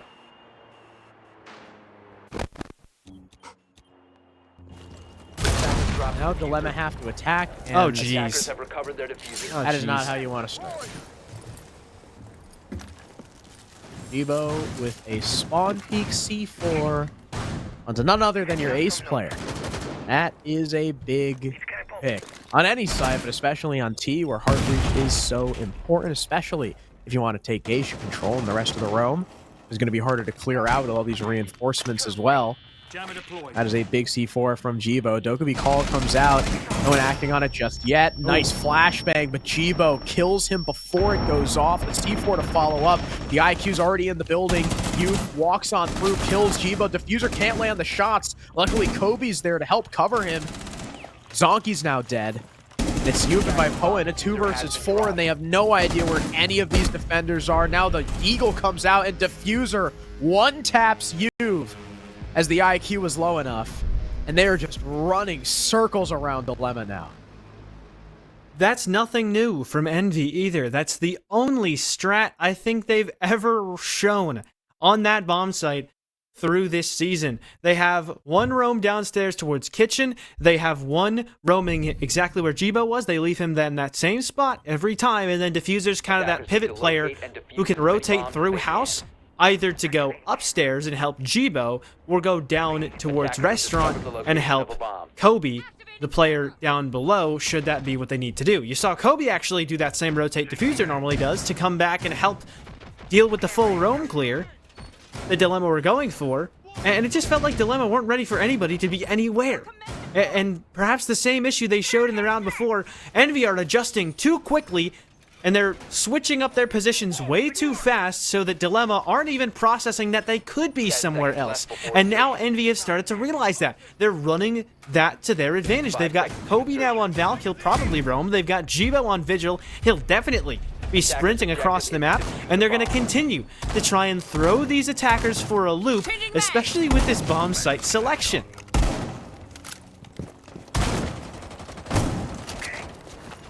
I'm liking the fuse. I always like I'll- the fuse. I like it. Finding creative. Oh wait, he's not even on the AK. No, yeah, he's on the LMG, which is Look at that. a little crazy considering it's not like great. And how good he is with the AK-12 as well. Like Yeah. I was gonna say they're finding creative ways to keep him on the AK-12, but not even. Nope. There goes that joke. And they're pushing him through downstairs. This is a bedroom-bathroom defense, which also is interesting, not going to a barbecue instead of going to bedroom. Kobe Lax is 13-1. That's ridiculous. 14. And Rai got melted. Nice shot from Kobe. Now goes the Dokkaebi. Is Burnt Turkey even going to get to a point where he gets to use his utility at this rate? I can't imagine. Right? And it doesn't seem like Dilemma will win this round. They've got a really rough opening. Yub is still at 50 HP. They've And they completely misdroned misdroned Kobe. Never mind. He has been spotted and dealt with, so back to 4-on-4. However, they did still get that opening kill, which just in and of itself is a stat. This map has always led to a round win for whoever gets it. I know I said that so many times today, but we've had a lot of maps where it applies, so feels notable to point out. As of now, looking like a good round out of Envy, especially considering Dilemma don't really seem to know where they want to go. They cleared out Kobe, and now it's just kind of, let's swing things. Wow. Let's swing Jibo, not knowing where he is, and die. 1-man advantage for Envy. That was a nice shot there, and Kiru with that wraparound wall open by Cups kills Vipoa in Terrace, and Dilemma have no response to Envy so far in these first couple of attacks. Zonky and Yuv, the last two alive. Yuv lands a nice shot on the Kiru from down below. Is it going to be enough? They still got some drones too. They can gather info. The problem is going to be this verticality. You got Fens on the staircase, and a lot of holes opened up from above that Envy are going to be able to peer down through and deny any sort of plant attempt or even an entry. There's pings too. Look at how much info they've got. Thanks to the Valkyrie. What a shot from Fens, threading the needle to kill Zonky, leaving Yuv alone. And they know exactly where he is. Yuv is going to get one, but Jibo refrags through the floor. 6-2. Dilemma are floundering. Everywhere that Dilemma went towards the site, Envy just knew where they were. And Dilemma had no idea where Envy were. They didn't use that many drones, which is why they had so many left in that late round. Jibo was playing Vigil, and he got 2 kills, the first of which I could only imagine was possible because he picked the Korean defender. It's just a completely different level of gameplay right now that we're seeing from Envy compared to what Dilemma are bringing to the table, to be totally honest with you. And it's so disappointing to see it end like this, right? Because we had 2 very hotly contested maps. Dilemma, for just a moment, looked like they were going to pull off the upset. The Burnt Turkey believers were thrilled. And then, you know, you lose 1 or 2 rounds in a close position. You lose that advantage that you had. You end up on Skyscraper, and you're just not prepared for what Envy are bringing to the table. And I pointed out the Decimate game, but the big difference between Decimate and Dilemma playing against Envy on this map is that Decimate specifically prepared Skyscraper for Envy. It was a map they barely played, they lost it when they had played, and all of a sudden, they looked like demons on it because they planned around what Envy had shown already in Week 1 and through the qualifiers. Dilemma didn't do any of that, and to leave it up but not specifically plan to play against them, huge mistake. Huge mistake by Kobe, though. Overextends and he'll die, now only 14-3. Oh no. It's washed fraud Kobe Lax, perhaps? 14-3. He's washed Get a fraudulent. grip. Jeez. I could do better than that. Are you kidding? I couldn't. I can't even say that. Diffuser and like refrags. Somehow he just refragged the guy who got the first kill spawn peeking, but he'll be traded out himself downstairs thanks to Vipoa. Oh. They also seem to have info on this player behind the minibar. Fens pops up and gets the kill anyway, but Kiryu dies off screen, so Dilemma still hold the man advantage.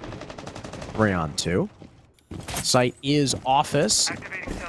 Because the cams were hacked, Jivo has to go ahead and punch his own bulletproof. But at least the last two defenders, they're back on the site. They've got mirror windows to play around as well. A C4 in the pocket from Jivo, so this is definitely far from unwinnable. But Dilemma do still have plenty of time. They've still got more than half the round to go, so there is no rush. And when you're not rushing, there's less chance that you're going to make a crucial mistake. All right. Oh, but things never like mind. that can definitely happen. It's you. He made a lot of mistakes last map. He overextended way more than he should have on Oregon. And unfortunately, he's caught out doing it again here. And the thing about this Dilemma attack is they're both spread out. They are both kind of taking their ones. Zonky is going to team up with Burnt Turkey, but oh no, through the below of the dragon, nearly getting the kill as Fence. And Jibo is able to get his teammates trade at least before he died. And now Burnt Turkey is so low. And when you're up against the Vector, that high fire rate is going to tear you apart. Burnt Turkey seems to not have much info. Jibo is completely off the site. Burnt Turkey has no idea. He can almost plant for free if he just knew. It's a tough angle to fight too, especially if you don't know where your opponent's at. This might be a freebie for Jibo as soon as Burnt Turkey attempts to walk through the bomb site. Only 30 seconds left, and there we go. Back turned, easy cleanup for Jibo. And that's it. 7-2 for Envy. The Burnt Turkey supremacy dream dies here, Happy. And Envy have a date with Space Station ACAD in the semifinals. What a insanely good series and a very anticlimactic end to it, unfortunately. But that's what happens when you take Envy to Skyscraper. Dilemma had to be taught the lesson the hard way, unfortunately, and extra unfortunately, it will be the last lesson they are taught at all through Element 2, as they have been sent home. And that is a very rough way to say it. I'm sure the desk will get into it, but again, we need to emphasize that it felt like they had this game in the palm of their hands, and then one or two things go wrong. And now on Skyscraper, maybe it was the mental, maybe Envy are just that good on Sky, whatever it is. I think we have firmly locked in that no matter how good Space Station looked on it today, you don't take Envy to Sky, especially not in the playoffs when you are really testing them, putting their backs up against the wall. No. This needs to be an auto ban against them. And again, a shame for Dilemma. They had Oregon, they threw it away, and that gave Envy another chance to come back, and boy, did they. So they'll go up against SSG Academy on Saturday is when we have the semifinals. But before then, of course, we have tomorrow, and we got to go back to the desk for one final time today to break that one down. Thanks, boys. A great job as always. But of course, as you said, an anticlimactic ending to what was otherwise a surprisingly thrilling series between Envy and Dilemma. And while Envy's map pool may have showed a little weakness on Kafe, their Skyscraper proved resolute. There was no doubt the entire time, Connor, that Skyscraper would be theirs. Yeah, and let's not forget that Envy also blatantly threw a post-plant round because, for all intents and purposes, this should have been a 7-1. Kobe should not have lost that post-plant where he had down below. You know, you just need to break a little bit more of the floor because everybody's just going to long-arm a diffuser and not sit on top of it like a mama penguin. But at the end of the day, that round didn't really matter because Envy were playing so much more confidently and were able to get those 4 attacking rounds at that halftime point. Super, me and you both knew this game was over. Yeah, I thought Dilemma maybe had something up their sleeve because we know Envy were 7-0 on this map. We know Dilemma already lost this map to Envy. So in a best of 3, if you're leaving this up for the tiebreaker, you know, that usually means that you at least think you're pretty solid on it. And, you know, basically they just handed us, you know, a bag of poop. Like, I don't really understand. I don't get going to this map as the last map when you already know the other team this is a favorable map for them. Like, you could see them picking this map. So, you know, for a team that we thought maybe had the advantage in terms of a map pool because they did play so many best of 3s, it didn't turn out that way. They blew Oregon, let's be honest. They had that. I don't know if that throw, let's just say what it is, it was a throw. I don't know if that kind of affected them going into Sky or if Sky was just never going to happen and they needed that 2-0. But, it was a good fight by Dilemma. I think they honestly did better than I think we even thought. We thought it'd all be 2-0, but yeah, it just after that throw on the 1v1, it just kind of fell apart for them. Well, this is the first map that we saw Envy drop, but they still remain undefeated and now move on to the semifinals. We'll hear from them and talk a little bit more about that with Fens, who is now joining me here. Fens, welcome and congratulations on the victory. You now move to the semifinals, and that is a good place to be, regardless of exactly how it went down. How are you feeling after those 3 maps? I feel great. It was a lot closer than expected. We came in a little underprepared, but I feel amazing. Well, how so? What areas did you feel a little underprepared specifically? I'm gonna hold you. Everyone was looking past this game. I was telling my team, like, we gotta focus up on these guys. These guys aren't no pushover. They made playoffs for a reason. But we kind of looked over them, and like we were like, oh, this is a free win. We're just a better team, and we almost lost because of that. We should have lost, to be honest. Yeah, it came. 1v1. It was scary. Yeah, I almost peed myself. That was scary. Tell me about Kafe first before we get into the good stuff. Is that a map that you guys just are not comfortable on, or did they just surprise you? Bro, I don't even know what happened on Kafe. Like, we're normally a good team on that map in scrims. Like, we're a really good team. Like, that was gonna be like one of our sleeper maps coming into playoffs, and like, I don't know, we just crapped the bed, I guess. Like, it was like, it just happens. Like, that was very bad. Now maybe it won't be one of those sleeper maps going forward. You did bounce back. You did bounce back on Oregon and eventually took it to Skyscraper, but Oregon, it came down to the wire. You probably overheard Super with a couple of things to say about Dilemma's near win or chance that they had of pulling that one out. I mean, tell me what those final few rounds were like for you. I mean, it was so intense. I can't even remember it. Like, I know we were just so locked. It was very nail biting. I mean, we knew the stakes, and I think that was like in the back of our head because like early rounds, I think we threw a 3v1 with Monty. Like, that just can't happen, like, if we want to make it far. And I mean, like, that we were throwing our own game. The only way we were going to lose is if we beat ourselves, and we almost lost to ourselves that game. Well, Skyscraper, you guys did seem to recover. Was there anything specifically you guys changed or focused on going into that last map to play your own game? I mean, I want any team in the future just take us to Sky. Like, we have not changed anything. You can bot review us all you want. You can counter shot us all you want. It's not going to change anything. We're just like, go to Sky for some reason. I don't know. All right. I mean, hopefully everyone's hearing that. Maybe your opponents next week, or not next week, in 2 days' time, you've got SSG as your opponents locked in. Thoughts on facing them next? Yeah, Focal, I'm coming for you, bro. Aimkey. In Aimkey, we saw the end of his interview, and we saw a quote on Twitter, like, he said something about floating. He used the phrase wrong. Like, he said, it's what can you do when I'm floating? It's not like, I don't even know what he said. He just said it wrong. Like, if you're going to steal our phrase from us, you got to say it right at least. Alrighty. So maybe you're coming for them next week or, well, in 2 days, on Saturday. Before we go, any last words, any last shout outs before we see you in the semifinal? Yeah, shout out Wad, Dafu, and Heisen. Without Heisen, Kobe wouldn't be here, and everyone saw what Kobe was doing. He's a beast. And Focal, I'm coming for you, bro. Oh, and shout out the Hong Kong Rebels guys, or not the Hong Kong Rebels, the Dilemma guys. Those guys are actually like really good. They surprised me. They played a great game, and I hope that they stay together because that was a nice, nasty team. Because especially they had a roster move inside the season. All respect to those guys. They really caught us off guard, and like props to them. They took the first map off of us. Listen, Fens, a great win. I love the energy, and I'm hoping to see you guys perform at your best on Saturday against SSG. Good luck. Thank you. Alrighty.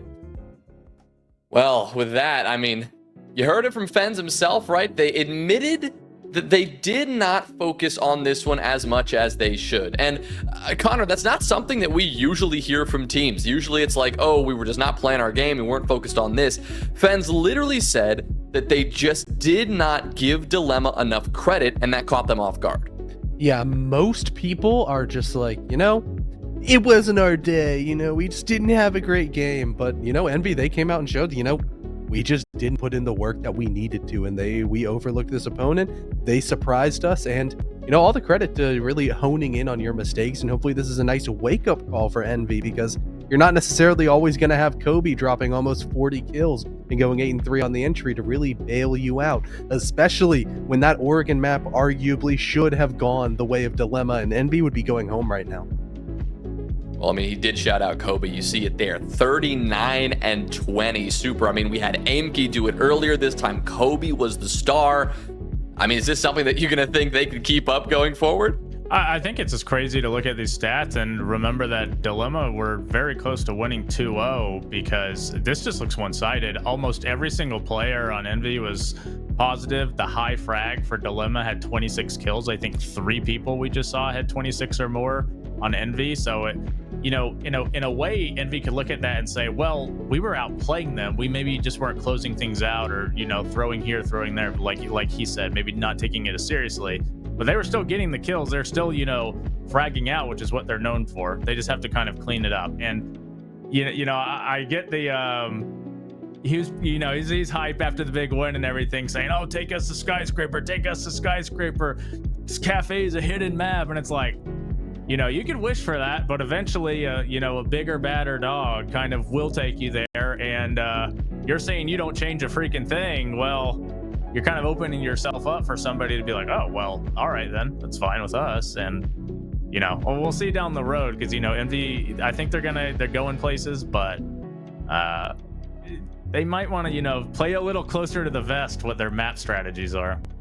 Yeah, he did divulge quite a good bit of information there. So we'll see if other teams read into that or if they want to act off it. As we said, Envy will face SSG next. That's on the top half of this bracket, which has now been all wrapped up for the quarterfinals. But the bottom half, that is where we now move our focus. CLB and Aerial Arise, our first match of the day tomorrow, followed by a match that I think it's fair to say everyone in the T2 and T3 community is looking forward to. A rematch of the game that shocked us all. Wanted Goons take on Karn & Co. in a rematch of the upset of the season. Connor, this one's going to be fun. Yeah, I'm really excited because Wanted Goons, they were a team that really fought through the trenches and truly earned their spot here in playoffs, having to take off a lot of very good teams. And then Karn & Co., I've always had a soft spot for this team, but they are your Element 1